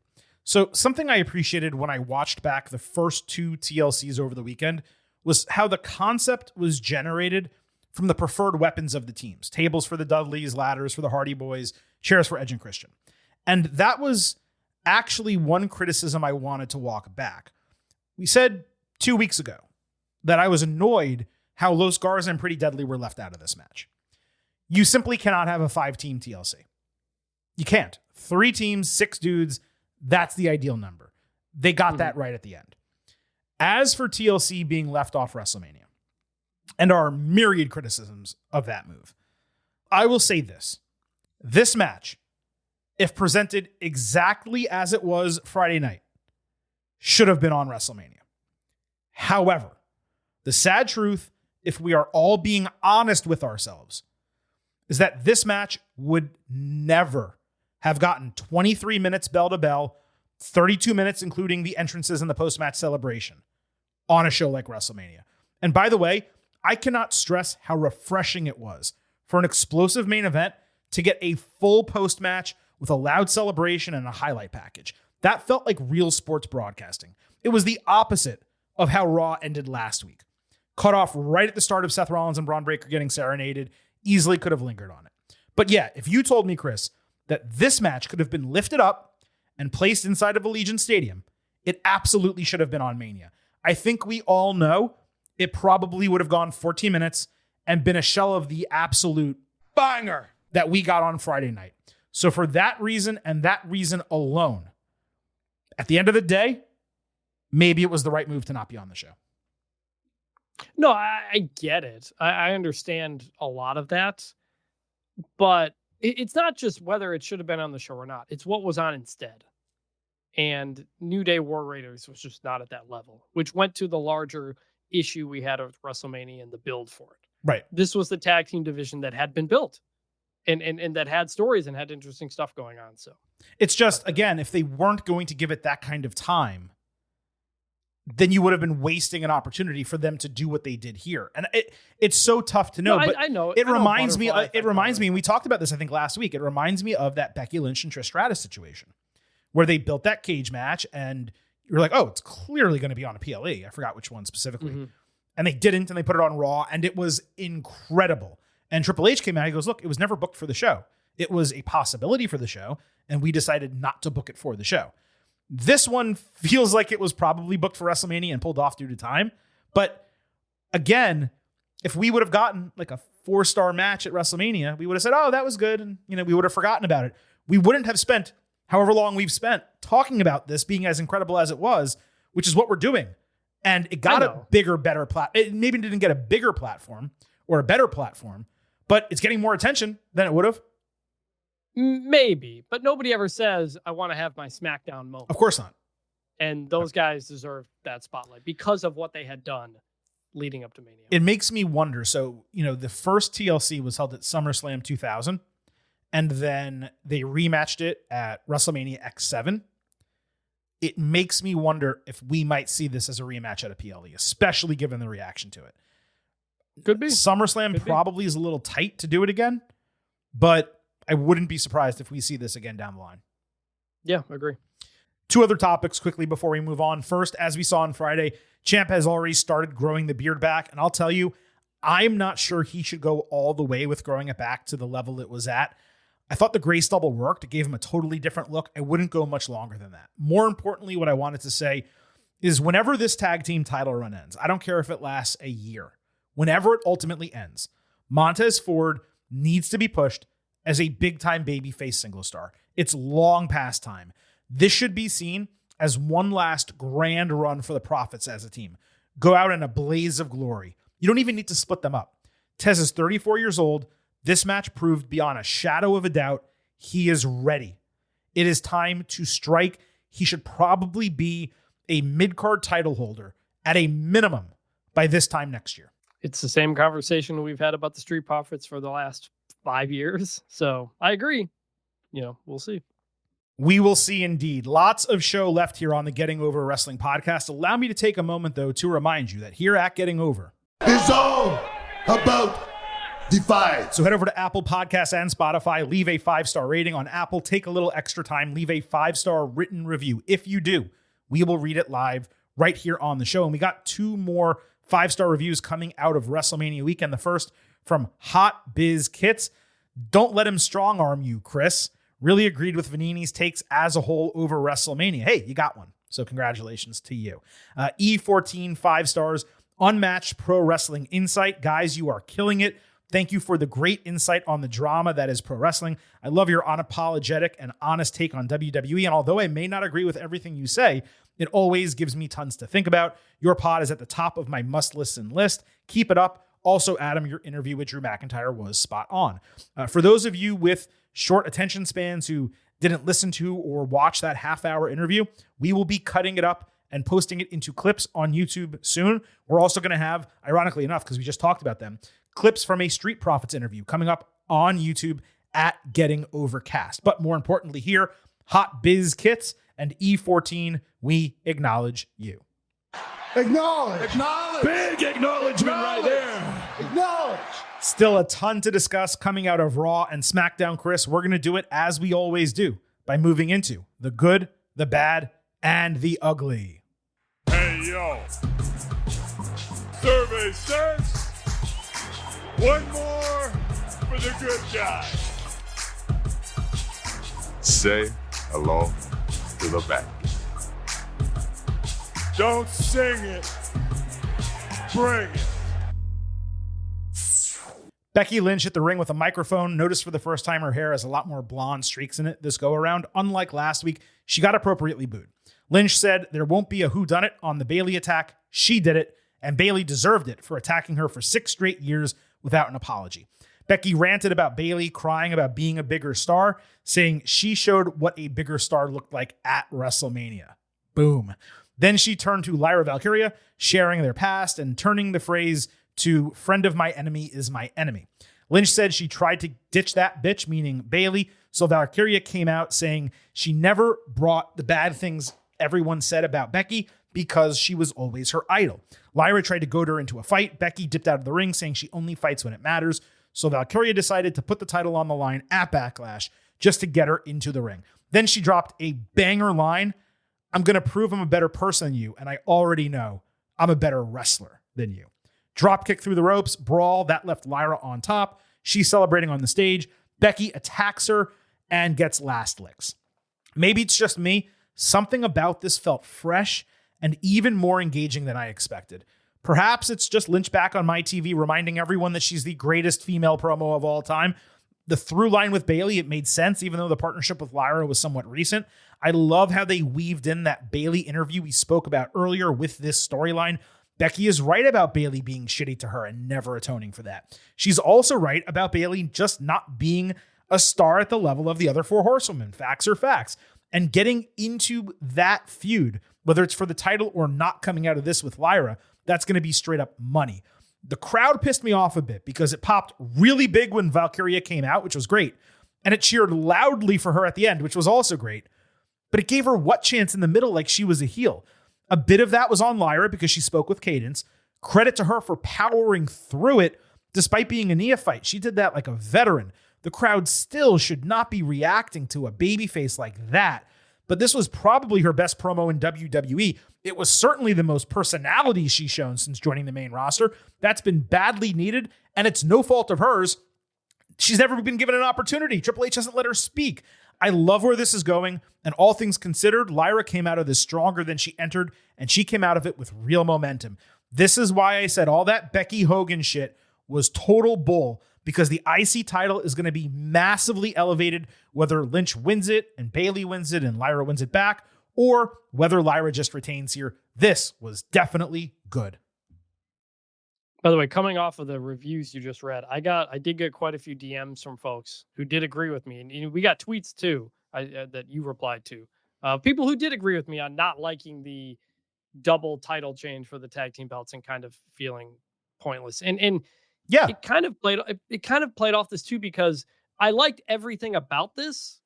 Becky was great, Lyra was great, but like I came out of the segment thinking I want to see Becky Bayley as opposed to Becky Lyra. It feels like Lyra as the IC champ is the first step to then get to Bayley. It does. Because you gave us the whole review. Like you said, we're not doing a whodunit. You're straight up telling us you took somebody out of a tag team championship match at WrestleMania. That's and explained why. That's a captivating story. Mm-hmm. It's frankly a more captivating story than Lyra, because you just said she's the friend of my enemy is my enemy. Well, no, I want your enemy, not the friend of your. Well, she enemy. hates both of them now because she thought she was her friend. Yeah, but it feels like Bayley is the bigger thing right now, and also because Bayley is a Hall of Famer. That's what I was gonna say. She is the bigger thing. I mean, so yeah, it's like multiple things going on, which is not necessarily bad, and I think this will be good. But it feels like this is setting up Becky to take the belt from Lyra to then maybe lose it to Bayley or something like that. And I'm curious how Bayley's going to get back involved in this, because it's kind of a 1 versus 2 situation, which you don't normally see with a 1 heel versus 2 faces. Right.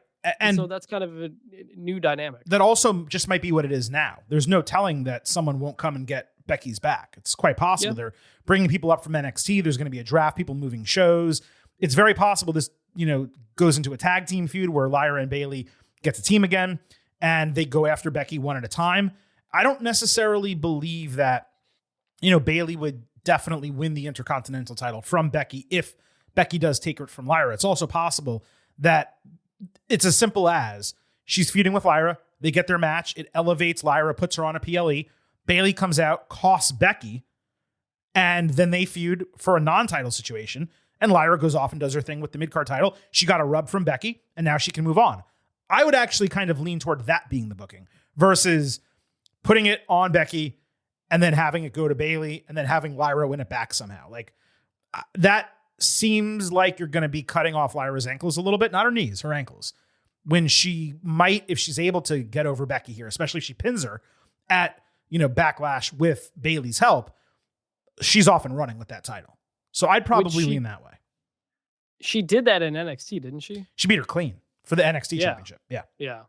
So, no, I mean, I think it would elevate the IC title if you put it on Becky and then maybe Bayley. Because Becky and Bayley goes, doesn't need the IC title. It would elevate the title, no question, but they don't need that for their feud. No doubt. It's just an interesting spot where it feels like it kind of feels like, almost feels like Bianca, Rhea, but Io had the title. It's Becky, Bayley, but Lyra has the title. Yeah, and somewhat. Where the title is not the thing you're most interested in. In this case, it's not. Well, in this case, no. So in that case, they all wanted the title. In this case, Becky just wants revenge. Yeah. Lyra just happens to be the champion. By the way, in one segment, this was better than the entirety of Tiffany Stratton and Charlotte Flair. Speaking of, Tiffany got an in-ring celebration promo on SmackDown. She celebrated, obviously, about beating Charlotte at WrestleMania. She said there's only one Flair, but there's also only one Stratton. Jade Cargill interrupted on that note, saying the match with Charlotte was impressive, but since she's now done with Naomi, all Tiffy did was put a bigger target on her back, and Jade is there to prove that she's the best and win gold. And Stratton was like, F it, let's go. So we had a WWE Women's Championship match. Stratton defending against Cargill. Standard fare both ways. Stratton spammed her Tiffy time deal before a cover, which was idiotic for a babyface to do in the middle of a match. Tiffy slipped on prettiest moonsault ever, which actually worked because she missed it anyway. Jade excellently countered the cartwheel Alabama slam with an awesome pickup powerbomb. Stratton hit a basement shotgun dropkick. Cargill came back with a superplex. Naomi straight up attacked for a DQ at the 10-minute mark, thrice throwing Jade into the ring post and laughing manically in the ring. Tiffy went after her, but as Naomi dipped out, Nia Jax attacked the champion from behind with a leg drop and annihilator. She also did a DX crotch chop, which let's just not do that again. Much later backstage, Nia found Naomi, who's her relative, by the way, saying she can get whatever she wants from Jade, but to stay away from Tiffy and the title. Naomi snapped back to proceed with caution. I love the catchphrase. It's been a little bit heavy-handed, so let's just be careful there. This was easily, I thought, the best booked segment through the first hour of SmackDown after WrestleMania. Every part of it was perfect. Yes, Tiffy and Jade, their promos were a bit mediocre. They had quite a showing in the ring together, and that was just a taste of what they could do in a full match. Cargill has improved in this most recent comeback. There's no question about it. The Naomi attack came after the match, and it got legitimate time to cook, so I was okay with it, the DQ. Although we did get a DQ involving the women on both shows, which was a little bit frustrating. Nia going after Tiffany to give her a post-match Mania, or excuse me, a post-Mania feud that she can win. That makes plenty of sense going forward. The only note I have on this is Naomi threw some punches that came nowhere, and I mean nowhere close to landing. It looked like she was straddling and dancing on Jade's body, which, look, we're not complaining about that. Gonna look good, but she's got me saying, hey now! But she looked like she was doing that instead of actually attacking her. She figured it out eventually, landed a couple at the end, but at first, that was pretty terrible. Still, this was exactly what all four of them needed coming out of WrestleMania, and it was good. Yeah, definitely good.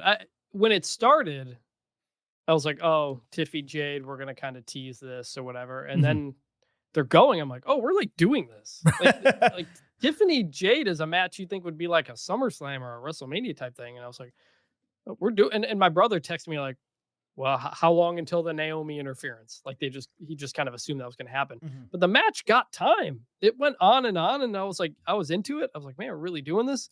Both of them were delivering spine busters. I think Tiffy's are a lot better. And then the interference happened in a different kind of way. Mm-hmm.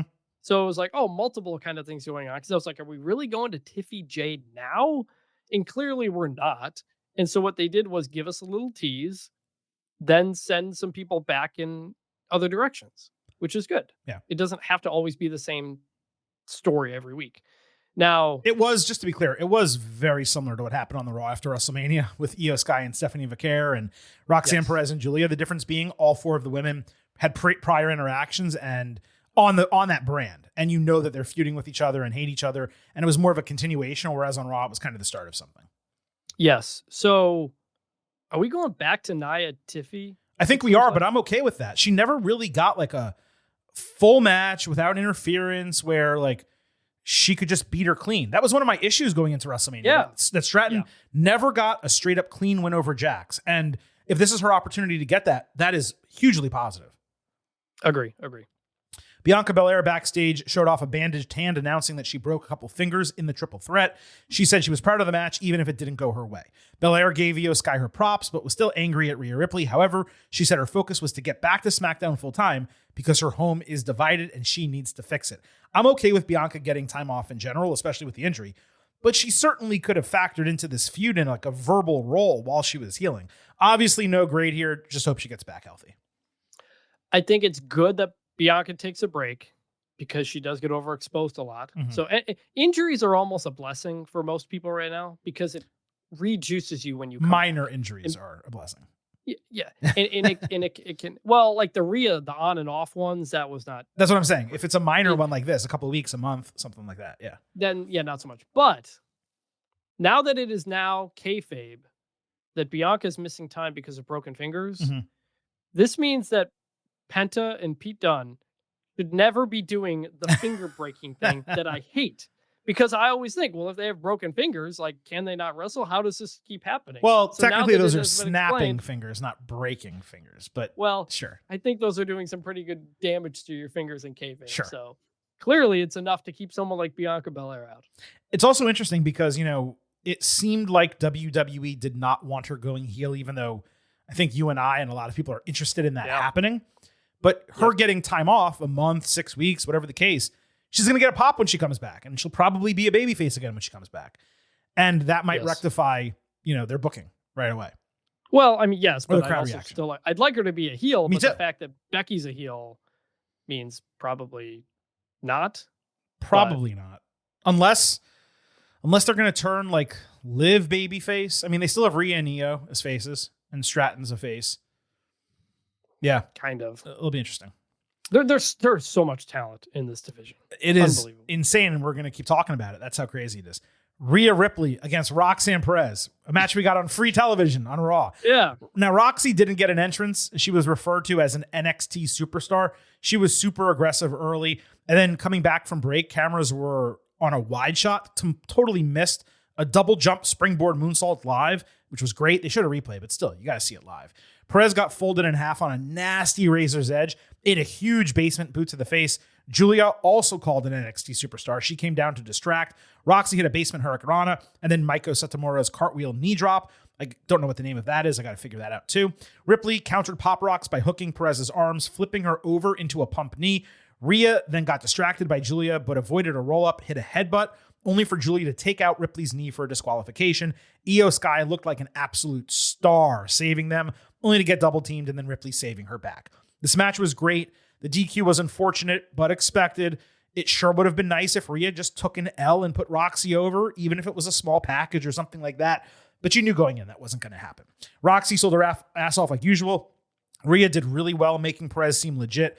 The Perez-Julia partnership, it makes sense on one hand, but on another, it's really about Stephanie Vaquer and not Ripley or Sky. So it's just a little strange the way it's kind of being shifted over to Raw, yet both of them are being called NXT superstars. Like you called Fraxium up on SmackDown. We're going to talk about them later. And these women from NXT are showing up, but they're not on Raw. Like, I guess they're going to delay some of these until the WWE draft, but If you're putting these women on TV every single week, just rip the Band-Aid off and say it's official, they're on Raw. At least then you can categorize it as like they're trying to make an impact on this division. Instead, we just don't understand why they're really going after Io and Rhea. Still, this was quite good. Putting Io in the spot to get the babyface save pop, that was awesome. The crowd came alive for her. I loved this, just like I loved Tiffy and Jade over on SmackDown, just like I loved Io and Stephanie Vaquer on Raw last week. Yeah, I mean, as somebody who doesn't watch NXT regularly, I know who they are, but I don't really know what storylines they have going on, and I was a little confused Exactly why they were here. And what you do is just do old school wrestling. Have Roxanne cut a 30-second to 1 minute promo in front of the live crowd, heal it up, and then you fight the big face in Rhea. You know, like they don't really do that anymore. Yeah. Put the mic in someone's hand before a match just to say something, it makes clear who you are and what you're for, and then you do the match. Or LA if they Knight's like do, the only or one if who they gets do to on that. Raw, sorry to interrupt you, if they do it for the European audience, the international audience, and we don't get to see it. Yes, which even if at least they would do that for the crowd, Right. in the arena, who would then kind of build into it. But yes, either do it during the break where they kind of did it later anyway, which we'll get into. Right. But for someone who we don't fully know, tell us who she is and let her tell us, as opposed to a package vignette or some picture-in-picture promo while someone's entering. Those never do anything. They've put her on TV so many times. She was wasn't she the last two in the Royal Rumble? And yeah, I mean, they're clearly pushing her, but give us some meat to chew on here. Yeah, not just the bone. I don't know what I don't watch NXT. I know she's a heel and was feuding with Bailey. I don't know what's going on with her. Just have her tell me that. 30 seconds. Oh, you're a bad guy. I hope you lose. Boom. Yeah, you're totally right. Now, given the way they went after Ripley's knee, I wondered for a moment if they were actually going to write her off, but she fully recovered by the end. The expectation now for me is a tag team match between these four. It's going to be interesting to see if it happens on Raw next week, or maybe they even put it on Backlash, just given the star power. By the way, Ripley wrestles on TV so rarely. This was her first singles match without a title on the line since December 9th, 5 months ago. There was also an unaired Io Rhea backstage segment where Ripley said they're now even for last week. So they're both baby faces. They have each other's back, but they're at odds still to a degree. Logan Paul cut a promo bragging about beating AJ Styles and saying the people of Kansas City don't know what greatness or a legend looks like. Kansas City, home of the Chiefs. Yeah, I think they know what it looks like. Anyway, Logan said greatness doesn't look like Jey Uso. And after a week of reflection, you'll remember coming out of WrestleMania, he had no desires. He said, I'll wrestle when WWE calls me, and that's it, which was idiotic, given he just beat AJ Styles. But he said, after a week of reflection on that, the one thing I still want is a world title. Jey comes out strangely down the ramp without wearing any merch. The pop was crazy for him. Jey called Logan a punk-ass YouTuber, saying he didn't beat Gunther just to drop the strap, and the title is earned, not given. Logan did his normal shtick about accomplishing more in 4 years than Jey in 15. Jey super kicked his head off. Uso called it Monday Night Raw on his way back down the ramp, and then Jey backstage got blindsided by a Logan haymaker coming out of his talk with Sammy. Paul's promo was one note as usual. This feud is the same as every single Logan Paul feud that has ever happened. He comes out, he says, I'm great. Someone confronts him, says, no, you're not. That person, the babyface, gets up on him. He catches him with a haymaker. Usually it happens the next week, but in this case, it happened on the same show because there's only one more Raw, I think, before Backlash. And then they end up having a match on the PLE. It's the same thing over and over. It's like missionary position every single night. It's the same thing over and over and over. It's like missionary position every single night. Now, that said, Jey actually came across great here. Super confident, held the title, and spoke with authority. It was the most believable I've ever seen him as a singles champion, or really a singles wrestler. I was going to say, he's only been a singles champion for like a month. Right, exactly. I don't give a flying F about this match, but putting mega babyface against mega heel, that's going to elicit great reactions for Jey. It's going to start his title reign off on a strong beat. At least let's hope, fingers crossed. Plus, again, the show is 12 days away. So the shorter the better when it comes to this feud with these guys. The backstage segment added a little heat. I got to say, despite all my criticisms about Logan and the incredibly boring booking when he's on TV, this ultimately, it did lean good. Yeah, it's a good. I agree. Jay looked like he held the title well. It's a weird thing, but like I judge wrestlers as champions based on how they like hold the title, like it literally in their hand. And Jay held it well. He looked like a champion, so that was good. The Logan stuff, like you said, he's not doing anything new or interesting. But I'm also someone who has said on the show, I think Logan will be a future world champion. And so, yeah, but didn't you back off that? Didn't we have a conversation and we both recanted? I think I said I was starting to doubt it. I don't know if I like formally withdrew it. Okay. But I just say that to say it still feels like that could happen. And so I don't think Jay's going to lose this, but there's just enough there where I'm like, maybe they would. Dude, could you imagine if they use him as a transition? They have him beat Gunther and then they use him as a transitional champion for Logan Paul. But not right. Oh and maybe God. Logan drops it not after a short amount of time. Maybe he doesn't have it for a while. I'm just saying, we just saw tag team titles flip back-to-back days or 2 in 2 This is days. not the tag team titles. It's right. It's the World Heavyweight Championship that has an entire 2 years of history. It doesn't matter. It's way more prestigious even than the women's tag team titles. I'm just saying there's enough, like there's a little bit that makes me think he could win. And it's enough to make me interested in it. So it was good. Michael Cole and Pat McAfee announced Gunther had been suspended indefinitely and fined. McAfee later got a chance to address the situation on a live mic. He put himself over in a multitude of ways, saying he hopes to be remembered as a hard worker and empathetic person and a charitable person, plus a loyal mother effer. Bleeped, of course. The point being he was loyal to Cole last week and had no other option but to protect him from Gunther. He cursed twice more, saying asshole and F that, before asking Aldis to enter the arena. McAfee requested the suspension be lifted so he can fight Gunther ASAP.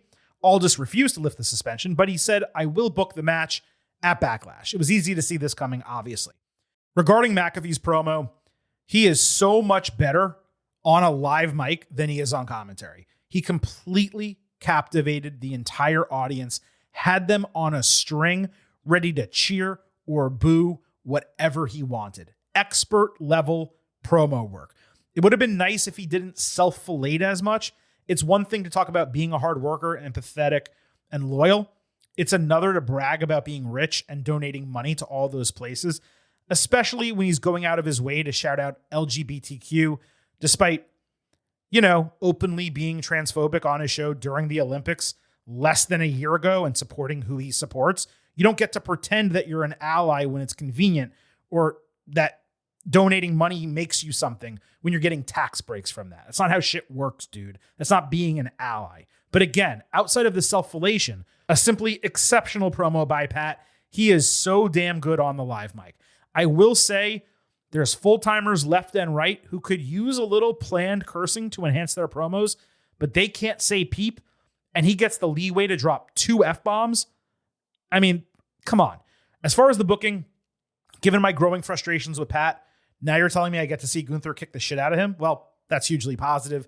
Nothing at all to bump me off of good here. The match should be 7 minutes at most, just enough for Pat to show some offense and for Gunther to straight up flatten him. But yeah, outside of the hypocrisy here, this was damn good. The reason McAfee gets to do it is because as we are recording this, I literally have his show on my TV right now. And the segment's being played. Right. And he is talking about this exact thing right now with Jeff Passan from ESPN. Also, he opened his show talking about it. That's on ESPN, the channel. I believe he did that last week as well with Gunther. He did. So this was a good promo. Like you said, it was a reminder that he is a very, very good public speaker. It's great. And sometimes when he gets kind of too into things like a fan or whatever on commentary or on his show, you don't like it as much. But when he's confident in himself, in not being like, oh, I'm just kind of I'm a nothing, even though he was self-deprecating in the promo, but he said it in a confident way. Yeah. That's why people gravitated toward him into this promo, which was a good promo. Your point about whether or not he's an ally, I think those are all good points. I do think it's notable that that he said it on WWE television, Sure. given the current climate, and that the crowd reacted with a big cheer to that. That I loved. Nice, I loved the way the crowd popped for it. Yeah. Yeah, which was nice to see. Gunther, McAfee in general, take it or leave it. I think it'll be entertaining. It is kind of funny that, after all the talk about Gunther, Jey Uso, and how the internet felt about it and all that stuff, we're now going to Jey Uso, Logan Paul, and Gunther, Pat McAfee. I know. So we're kind of continuing to not go in that direction. But look, the 2 weeks of this, McAfee's done a good job. We criticized him on commentary, but he did a really good job selling the sleeper hold last week. Cut a good promo here. You have to give him credit for that. Well, this isn't commentary though. We're criticizing him as a commentator. No, I know, I agree. As a wrestler, he's always been what I'm saying is, like, we're not just here to crap on McAfee and say he's terrible. Not at all. No. When he does good stuff, we say it. Hell yeah. I mean, look, I don't think he's ever been involved. I mean, okay, I shouldn't say that. The WrestleMania shenanigans were difficult that he was involved in most recently. But when he actually has matches, like his stuff with Adam Cole, the War Games match, he was awesome. And he's a great promo. And he's a huge benefit to WWE, the product. He's just wearing on us on commentary. And it's not working. He's a shell of the guy he was when he debuted. And we don't need to do a whole dissertation on it again. But there's myriad reasons why he's changed on commentary, and it's not for the better. Now, as far as this goes, you got to assume that Pat gets written off following the Gunther match. And trust me, I'm not pining for him to be on commentary weekly. I do wonder, though, how long he's going to be out. He already takes off like 5 months a year for football. I guess one more month he gets vacation, maybe. He finally takes some time off. So now it's a half-year gig for him, which if you're Corey Graves, it does kind of speak to the frustration of, I'm here all year and I've been here for a decade at this point, and this guy's going to come in, work 6 months and take my spot. It does kind of make sense why he was so angry about that. It is interesting because, like I said before, this whole thing I thought made sense to write off McAfee going into football season. But if he's going to be written off now, for how long? And if he is, I mean, McAfee, he doesn't take time off almost ever. Right. That's the thing. He works all these jobs, College Game Day, his show. Which is smart because you want to maximize your earning potential at your absolute peak. Yeah. He's not going to be hotter than he is now. Yeah. He has been working non-stop for years. And so he does deserve some time off. He didn't even take that much time off when he had a daughter. Right. So I'm curious just if he gets written off in a defeat, for how long? And do they bring Graves in? Or is it Barrett and Graves gets kind of stuck on NXT? Not stuck because it's a great show on Tuesday, but they have to add somebody. Well, right, but they have two-man boots. Well, no, I'm saying, but it could just be Barrett. They could just bring Wade over and have him do both shows. But would Wade do both shows? I don't see.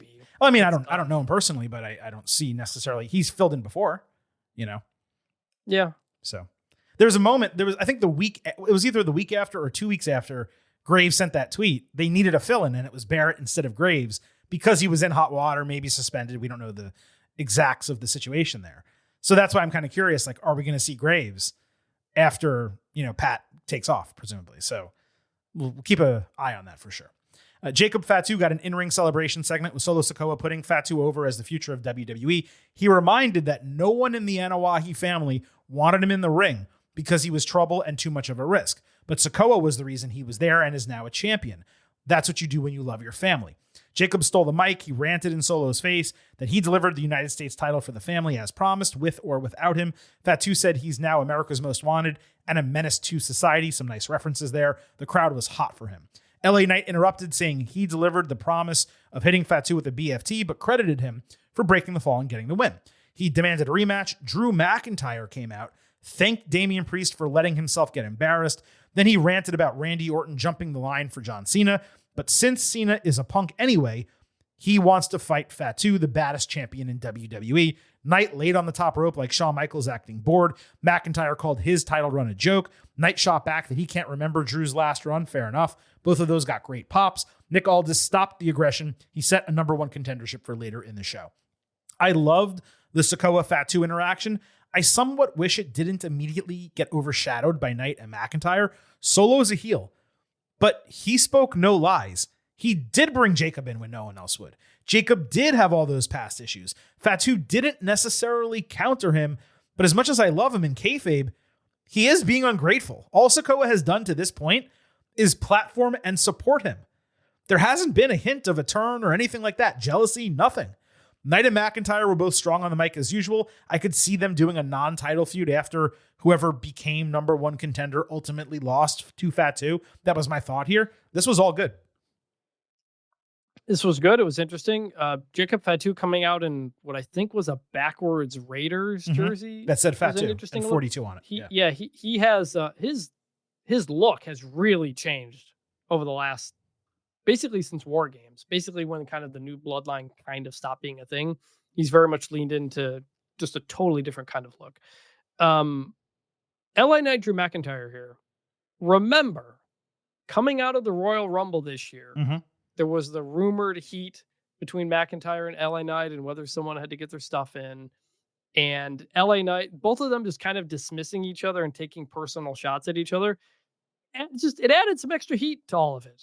So I was like, oh yeah, like these guys, whether or not they have heat, I feel like they have heat. And it added to the segment where I want to see these guys go at each other. Another situation where the non-title, dynamic is more interesting than the title, but this was good. It was. And, they had that segment immediately after Royal Rumble, and we interviewed Drew McIntyre on the show and asked him about that LA Knight situation. You can listen to that on YouTube at Getting Overcast. So we got Knight against McIntyre, standard fair match with Knight hitting his signatures, including the jump up elbow drop. McIntyre avoided BFT, got slammed into the announce table lid. Sikoa showed up out of nowhere, hit Samoan spike on Knight behind the referee's back. Drew was reluctant to accept the help, but he set up for a Claymore anyway, only for Priest to drag him out of the ring for disqualification, hit a chokeslam through the announce table. Knight was furious given he lost the match, but Fatu flew in from out of nowhere to flatten them with a tope suicida, ringside shots, hip attacks, and jump up moonsaults. Despite being a heel and taking out the faces, he got loud chance to close this. I have a mixed mind on this one. First of all, this is like 4 DQs in 2 shows, I'm now realizing. So enough. Okay, let's get back to actually having real finishes. The only part I truly disliked was Priest returning immediately after WrestleMania and not selling the devastation that McIntyre laid on him, coming immediately back in and getting comeuppance. Heels need to occasionally be able to come out on top of storylines, at least for 1 frickin' week. The goal was obviously to avoid a loser in McIntyre Night, maintain tensions between Fatu and Sikoa, and basically keep 2 feuds going simultaneously, presumably for Backlash or TV into coming out of Backlash. Clearly, we're getting rematches in 2 spots here, perhaps a 4-way before those rematches happen. I don't necessarily love that, but I do understand it. All 4 of them did a great job, and the crowd was hot. 5 of them, and the crowd was hot for this. Good overall. Yeah, look, I mean, the show is called Backlash, and it used to be called WrestleMania Backlash. Right. And you used to purposely get rematches, and we're actually not this year, which is interesting. Yeah. So it would make sense if you're kind of combining these in kind of multiple rematches into one, if that's where it goes. But it was good. It was interesting. It was kind of too many DQs, though at this point, I didn't feel like that in the moment. Definitely good. Judgment Day was fully formed backstage with Finn Balor pulling JD McDonough aside, asking why he didn't tell him that he was returning. McDonough said it was sudden, and Dominic Mysterio only knew because JD had called him to congratulate him about winning the Intercontinental title, which actually made a ton of sense. Liv Morgan then informed that she got them a chance to get back in the tag team title picture, again, something done behind Finn's back without his knowledge. Carlito made a crack that he wanted to be champion too, and the idea of him just like coming out and challenging Jay randomly, it kind of popped me. A nice building block backstage segment as usual for Judgment Day, and it led to War Raiders against Balor and McDonough. New Day was on commentary. Actually, let me correct that statement. New Day was hysterical on commentary. Carlito saved his guys from the ring apron crossbody. Ivar went on his signature run but missed the doomsault. JD hit moonsaults outside and inside. Ivar landed the handspring double back elbow before the Raiders jousted the heels into each other. New Day trash talk, so Ivar threw Balor into them and splashed all 3 of them. McDonough caught Eric with a jawbreaker, which was a really appropriate move given his big head. And with Carlito distracting the referee, Penta came in, pushed JD off the ropes, allowing War Machine to get the win, or allowing War Machine, the finisher, to get the win for the War Raiders. I'll start with a critique. Missed opportunity by WWE not capitalizing on JD's incredible gutsiness when he got injured either of these last 2 weeks upon his return. They didn't show it. They didn't put him over. They did rehash the spot, but they did it to the other side of the ring. And I don't believe commentary called it out. I may be wrong on that. He's still more over than when he left, but again, a missed opportunity to really do something with him. Other than that, a couple great segments, first backstage, setting up Balor continuously being out of the loop to no fault of his own, an afterthought in his own faction. And then the match basically continuing two feuds amid fun action. It was good all around. Yeah, it was good. It wasn't a DQ finish, but another multi-interference finish. Yeah, but at least So we got a we 1, 2, kinda- 3. I mean, No, like I said, it was a little bit different, but between this and LA Knight Drew McIntyre and Tiffany J, that's like multiple interferences kind of leading to yeah, and Rhea and Roxanne as well. Yeah. that one as well. So but overall it was good.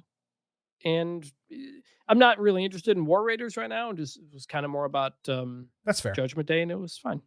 Penta backstage learned he's fighting McDonough next week. Chad Gable then confronted Penta, saying he's another luchador on his descent, given he lost at Mania and his brother lost to El Grande Americano. He also wanted revenge for the debut match. Penta wound up booting him in the chest and calling him a pendejo, which pops me every time I hear that on American television. So I presume Americano interferes next week. That leads to a match in 2 weeks. But as I mentioned earlier, it concerns me that he's moved into working with the Lucha Brothers and not Dragon Lee, given that would be the natural step. So we don't need to rehash that, but I did just want to mention all of this happened backstage. We had Stephanie Vaquer against Ivy Nile. Apparently before the match, because we didn't see this on TV, Gable put Nile over strong in the ring. The concept was basically she's fighting a luchador equivalent, and that kept the theme of American Made going. McAfee used the opportunity to respond to online criticism he received last week for telling Raquel Rodriguez to speak English when she, a heel, was speaking Spanish in his face and he didn't understand her. There's a lot of stuff to criticize Pat over these days. That was a major reach by people online last week. It was truly ridiculous. He was telling someone speaking Spanish to speak English because they were speaking to him. That is fair. We got Devil's Kiss before and after a commercial to the point I thought it was a replay. Gable interfered, allowing Nile to catch Vaquer for a German suplex ringside and a swinging Uranagi inside. Vaquer changed course, soared to the finish with a huge dragon screw off the ropes and her SVB finisher, which badly needs to be improved. Ivy got way, way more in this match than I ever could have expected. I thought this was going to be 5 or 6 minutes and out. It was very much a sink or swim situation for Nile, and she freaking swam. Good for her. Good for Stephanie. Plenty of time, even though the commercial happened right at the start. Surprised that Vaquer was here solo with no storyline given what happened last week involving the other women. Not sure I understood the purpose entirely, but I'm glad she got another match on Raw. It was good. I'm glad they got time, like you said. And it's interesting because Ivy Nile's been up on the main roster for quite a bit now, and it feels like they've never really given her a real story to lean into. They did the Maxine thing, but that was brief. And commentary said this. She's like, Ivy Nile feels like she deserves more of an opportunity and all this stuff, which is fair as you have these new women coming up. Ivy Nile, was the previous generation that came up and hasn't gotten much of an opportunity. It's not that she's done poorly or great. She's just been in this group. Yeah, she's a lower mid-carder right now. That's what she is. Yeah. So she hasn't had a lot of time to see if she could sink or swim. So that was interesting. You also left out the best part of this whole thing, okay, which was the shirt that Chad Gable was wearing. It's the white, like a classic 1980s wrestling, like a ringer tee. It was like a ringer tee, right? Yeah, where it's just got words on it. It says El Grande Americano is numero uno. It's funny. And great shirt. I don't know if they're selling it or not. They should. I don't know if he came up with it himself or what, but great little bit, classic wrestling, just bit right there. So that was great. And this was overall good. Yeah, this was the shortest match on Raw, but it was longer than 3 matches on SmackDown. So, I mean, every match on Raw got at least 10 minutes, which was great. It's what we talk about all the time. It's what we want. If you want people to care about some of these wrestlers, like an Ivy Nile, you got to put them in front of the fans. And doing that with Stephanie, it did more for Ivy than probably a lot of the other matches that she's had in WWE to this point. Aldis backstage told AJ Styles that he would help him get back on the horse with some opportunities after WrestleMania. Liv Morgan and Raquel Rodriguez came in thanking Aldis for getting her a few weeks off because she's going to be filming a big Hollywood picture. Dominic similarly asked for time off, got denied because champions need to work twice as hard, and obviously got into it with Styles planting the seeds for an Intercontinental title feud. Now, I'm going to give this segment a light good because it was entertaining and Dom was funny. But Styles better be going out and earning a title shot, given he lost to Logan Paul at WrestleMania. It would be absurd for both guys in that match to get title shots, despite one actually winning and one losing. As far as Liv's movie, congratulations to her. I'm extremely curious to see what role she gets. There's people murmuring that it's a really big deal. Some people are murmuring about Marvel. I think they're taping Avengers Doom, whatever that thing is called. I mean, that would be enormous, but we saw Damian Priest get that shit turned down. He had an opportunity to be in Black Panther. I think WWE turned that down. Seth Rollins and Becky Lynch, they actually filmed roles for Marvel movies. I believe for Rollins, it was one of the... It's Captain America, Brave New World. Thank you. Recent one. Thank you. Which I haven't seen. And Becky, it was not good. Becky Lynch was it called The Elementals, or what the hell was that movie called? The Eternals. The Eternals. Both of them got cut. So they didn't even make it into either of those movies. Rollins, I believe it's because they went in a different direction. Lynch, I just think they just didn't include it in their final cut. If Liv's only out a couple weeks, cool. If it's a month or longer, they really shouldn't be women's tag team champions. And I don't know what they could have done, but they shouldn't have the titles. So we'll have to see how long she's out. This goes back to the tag team thing, which if she was going to be out, then keep the tag team, the tag team title switcheroo and then Liv being off television just further adds to the confusion over why. It does, but it depends how long. If she's out for 2 weeks, it's fine. If she's out for like 2 months, then it's a huge problem. Yes. Yeah. So we'll see. Hope it goes well. People, like I said, I don't know what it is. I've looked at, people don't really know, but people seem to think it's a big deal. To say it on television usually means it should be something, and something that's not going to be cut. Right. It has to be a significant role in something, right? Yeah. Like they didn't say Marvel movie for Seth previously or any of that stuff. And it's not a WWE movie. Right. So I don't know. But Dom was funny here. I don't know if I really have a grade for any. I don't know if we were grading this part or not. I did. But agree on AJ needing to. You can't lose your way into an Intercontinental Championship match. Right. I don't care who the champion is. And I don't care how great you are. You got to at least win a number one contendership at a minimum, like a 4-way or something like that. United States Championship on the line. Chelsea Green defending against Zelina Vega. Backstage before the match, Vega said she's ready to bring Latino heat into her match, as this is something she's wanted for a long time. Secret Hervis were back ringside here, interfering early and often. Vega hit a nice Meteora. She countered Unpretty Her with a backstabber. The referee ejected Hervis after more blatant interference. Zelina used that distraction to immediately hit Code Red and win the United States Championship in under 8 minutes. I believe it was the shortest match of the week. Shockingly great pop, even though Zelina has always been over. She cried on stage, pointed to the sky for her father. It was definitely a special moment. Now, I didn't want Chelsea losing, but an opportunity like this for Zelina, it was long overdue. Furthermore, if Vega was going to beat someone for the strap, Green made a ton of sense, and it was executed in a way that really fit her character. I'd have loved another 4 minutes going 12 on a 3-hour show when you're going to do a change. That is not too much to ask, especially given this included a commercial right away, and Zelina needs as much time as possible to actually establish herself as worthy of a championship to fans. The reign was 132 days. Nothing to sneeze at for an inaugural champion.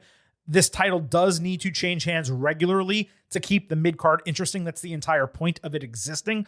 Plus, Chelsea theoretically can level up and go after Tiffy. Money in the Bank is only 2 months away. What if she wins that briefcase?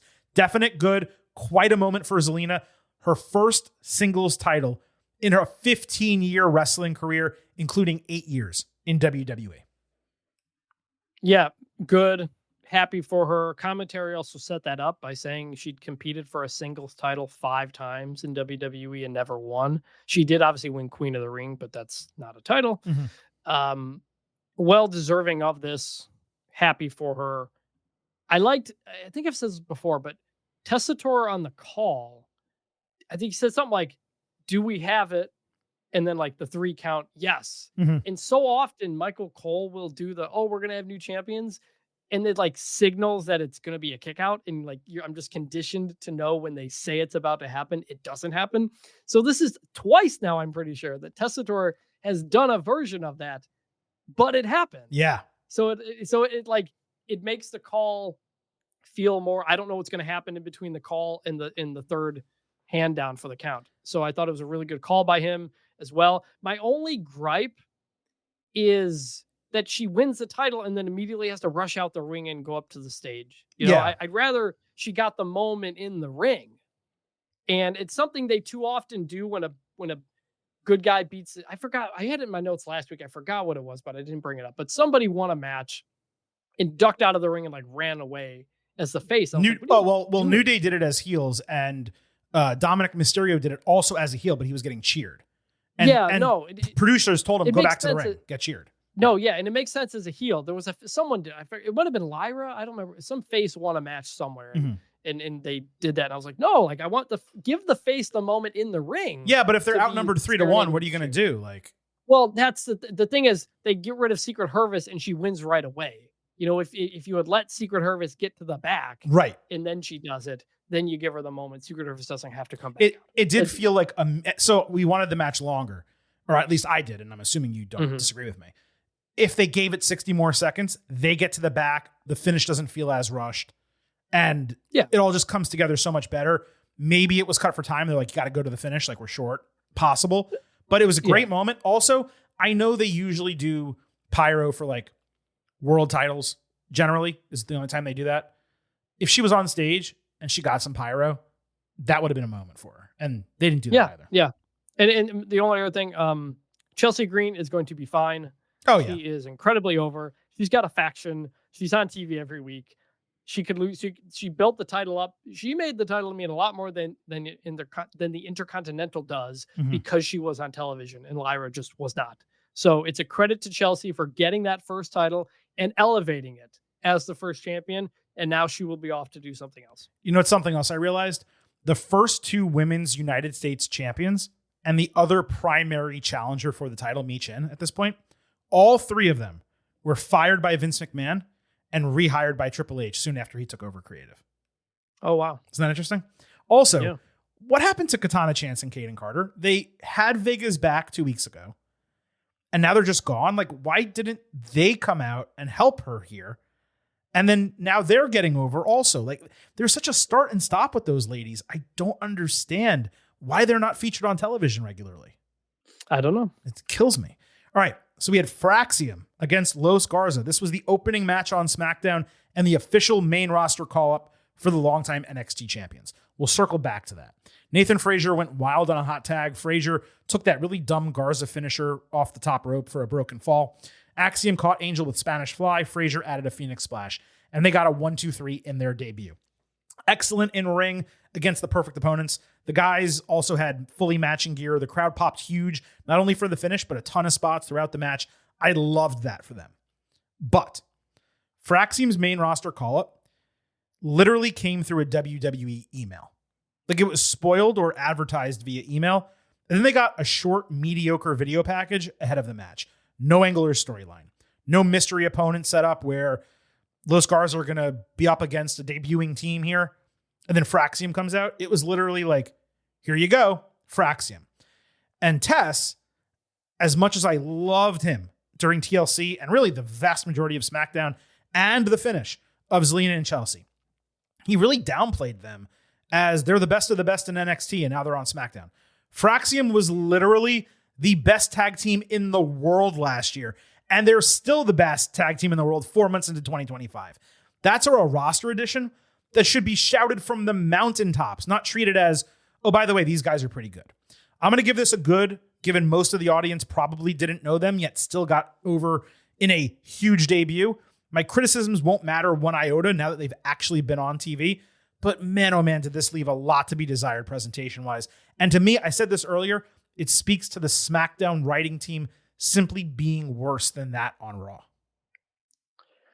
Yeah, I mean, I didn't care about this at all. I'm not giving it a bad because it wasn't bad. I just was what it was. I missed the email or whatever. I was like, okay, Fraxium, they're up. I don't know them very well. I don't know the Garzas very well because they've been at the bottom of the division for a while. So it's just like a typical debut. Make somebody look good, you do it. Okay, it's fine. Yeah, no, that's true. I do have a similar criticism commentary that I will get to still to come in the show. I think it's going to be what I say as well, so we might be aligned with it. As far as Fraxium getting called up to SmackDown instead of Raw, I mentioned that as a strong possibility last week. There's a lot more for them to do in that division right now, plus 30 to 40 more minutes of weekly TV time on average, even though that 3-hour broadcast is going to come to an end sooner than later. But over on Raw, New Day should not have to deal with like the best tag team in the world yet. And you can always move Fraxium back and forth in the draft if you choose. Plus, as we mentioned last week, putting Frazier on the same show as Rollins, who's in a heel role right now, that may have been problematic just initially when you're debuting a new team. So Miz backstage at SmackDown said he sacrificed himself for Carmelo Hayes in the Andre the Giant Memorial Battle Royal, but he's got a vision for him. He presented Melo with a gold chain featuring Andre's head. Melo said wearing it makes him feel 7 feet tall and like the 10th wonder of the world. Miz said it was time to get his, and they were clearly more on the same page here than they ever had been before. Both were even wearing all white. Miz ranted in the ring about being left off WrestleMania, angry that Cody lost in a spot where he's won before the main event, and said he was pissed off about being passed over for new people showing up in WWE like Rey Fenix and Joe Hendry. Just as Miz was closing, the lights went out and Aleister Black returned, full entrance and all, the candles panning, the camera, panning the candles, all that, slowly raised out of the casket. No stupid creaking. The song was remixed, I think, slightly more generic, but it was mostly the same. Extremely solid pop and loud welcome back chants once he got in the ring. Immediate black mass to Miz. Both of these were perfect segments for me. I love the way Melo got juiced up by the chain, which is clunky and ridiculous, but perfect for wrestling and way better than carrying the trophy around.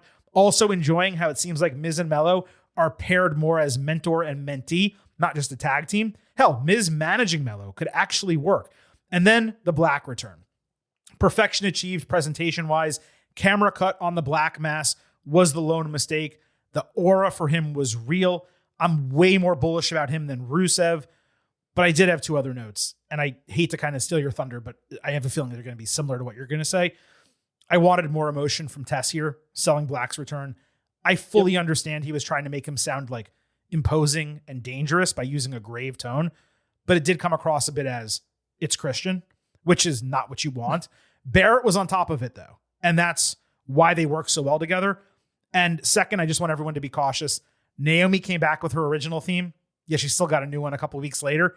Shit like that has happened before. So fingers crossed that this stays with Black, but I'm not going to guarantee. Regardless, easy good across the board.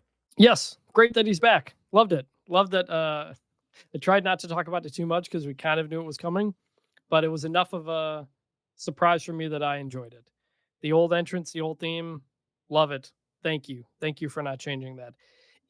I can't imagine they're going to change this because his entrance is half of his gimmick. It's not like Naomi.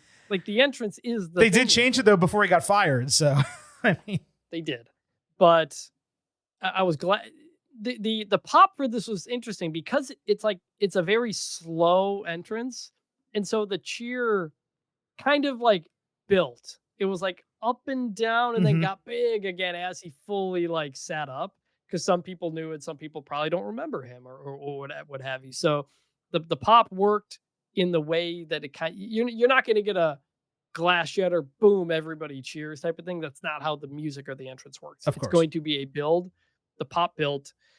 And then, on the call, just like, we haven't seen this guy in years. It's someone returning. You can't act like, oh, it's him. I don't understand. Even if he's scary, like, I want you to sound scared. That's the only thing is a return. Commentary is so important for a return because if you don't know who they are or where they've been, it sells how important this is. We love Tess. He's great. It's amazing. Just miss this one. It happens. Yep. I think Barrett kind of recognized that, which is why he jumped in with a bunch of energy, which you needed. So that was good. Also, no beard for Aleister Black, or at least not much of anyone, which is a new look. So he looked good. I don't know necessarily how far his character can go just by the nature of what it is, especially in a company that also has the Wyatt Six around somewhere. But his entrance and his aura, so to speak, is just unlike anything else and I'm glad they kept that. Yeah, he's and this was right after Zelina won. It was, yeah. His wife. Really cool for both of them. And they had done those segments, the teasers for him after the Zelina segments a couple of weeks coming in, or vice versa. So it just really worked together. But no, he has an aura and a presence and a character and a gimmick, in addition to being a great wrestler, that when he's on screen, you're interested and you're captivated. Yeah. And it's about WWE being able to take advantage of that. It's why I feel a certain way about him, and I don't feel that way about Rusev, which we'll talk about in a moment. But everything you said, I completely agree with. And yeah, look, the criticism of commentary, it's like, we mess up on this show all the time, right? Like, I like to think we put on perfect shows, but I'll say something incorrect and you guys will send me, 27 DMs and tweets. Silver King, you got this wrong. Okay. Yeah, I messed up, guys. Sorry. This is one situation where, yes, Wade was very good coming back over, like, oh my God, it's Aleister Black. And like, here's why this is important. But initially, the goal clearly was to sell him as like ominous and dangerous and someone we should be spooked by. But you got to kind of also hammer home the fact that like, this guy's important and oh my God, I can't believe he's back in WWE. And, Wade was able to do that, which is positive here. Robbie Collat, Kollatt at FRCollat4, I believe longtime listener, but first time writer. He pointed out that Aleister Black is still sporting the eye injury from 2020 and how that's great long-term character work. I love that he never let that go. I do wonder whether they call back to that with Rollins in the future, or even how much of his old character and its goals they bring into what he's going to do now. I'm guessing it's going to be a relative fresh start because, again, he was transitioning into something else. He had one segment in the main event of SmackDown, I think against Big E, and then he got fired the next day. So my guess is they're just going to be starting fresh, but I am very much interested in Aleister Black. Conversely, Rusev got a promo package saying he once had it all, referring to his meteoric run in WWE. He even hysterically mentioned the tank at WrestleMania, but he found himself in the abyss over the last few years, referring to AEW. He had an epiphany. He will no longer fight for a flag that is not his. He will destroy people who waste their talents like he used to in order to help them forgive and fix themselves.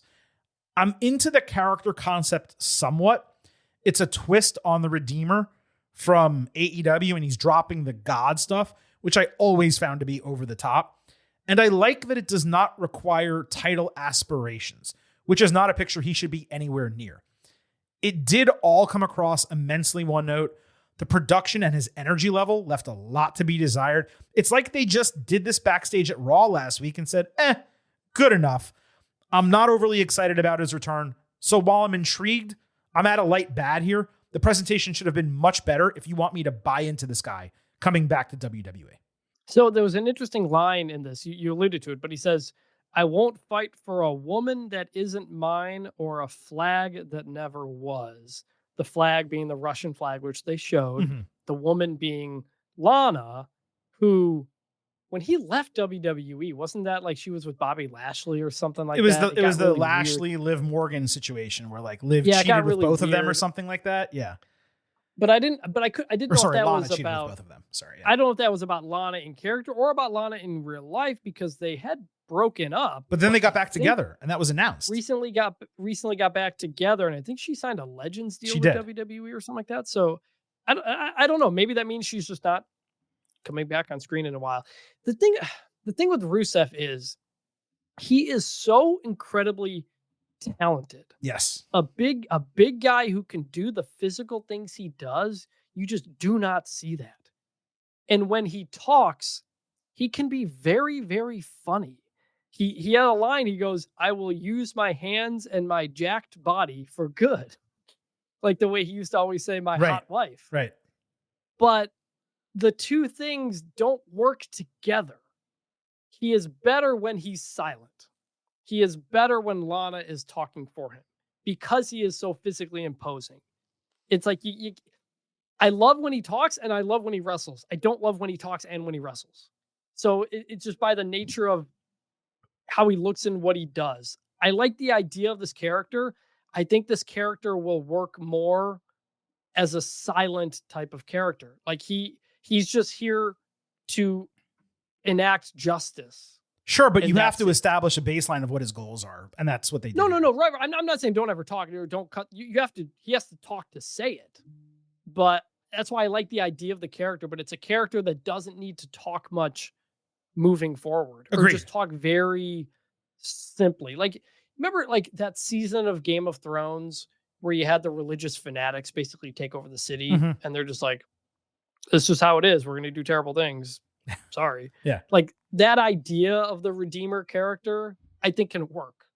And so I'm intrigued by it, but it's got to be like one or the other. I think when he got to AEW, he leaned too much into the funny talking Yes. because people liked it, but it ultimately damaged the aura of his character. It is fun to have a pure heel who's a badass, yet as part of his normal promos, like sneaks in a one-liner that makes you laugh, right? And that's what he does, because he is inherently a funny guy. Yeah. But I don't know that you can really have it both ways. Right. Not in modern wrestling, not the way maybe WWE crowds might be turning, to kind of circle back to what we talked about at the beginning of the show. You know, he's going to have to pick a lane most likely, but either way, having him just standing clearly in a backstage area that's blackened, cutting a pretty low energy promo, that is not the presentation. You cannot do what you've done for Penta and for Shinsuke Nakamura, the way you present them and all that production you put behind them, and have us go, wow, look what they can do when they really want someone to sell a gimmick or sell a storyline. And then have this be Rusev. Like, they had to present him better than this. Again, like the gimmick could be just like a really stripped down basic. Sure, but it still could have looked better. And he still could have sounded more energetic. Yes and no. Like I like the tone. I like the tone of what he said. Okay. Frankly, it was the line where he says "my jacked body," which made me laugh, and I liked it. But I don't want to laugh when you kind of have that stripped down basic type of promo. So fair enough. That's a tough needle to thread. It is indeed. And look, that's going to wrap up the good, the bad, and the ugly. This show went longer than either of us anticipated, and we're going to bring back the last word at some point soon. I'm guessing at this juncture, probably after WWE Backlash. So let's wrap up this show real quick with the fact that 4 matches have now been announced for this Backlash card. We have the WWE Championship, John Cena against Randy Orton, the World Heavyweight Championship, Jey Uso against Logan Paul, the Women's Intercontinental Championship, Lyra Valkyria against Becky Lynch, and Pat McAfee against Gunther. And Chris, just real quick, what frustrates me here is that McAfee and Logan are being booked on the same show. You're probably going to get a 5-match card. I'm guessing we add something involving the United States title from SmackDown to this.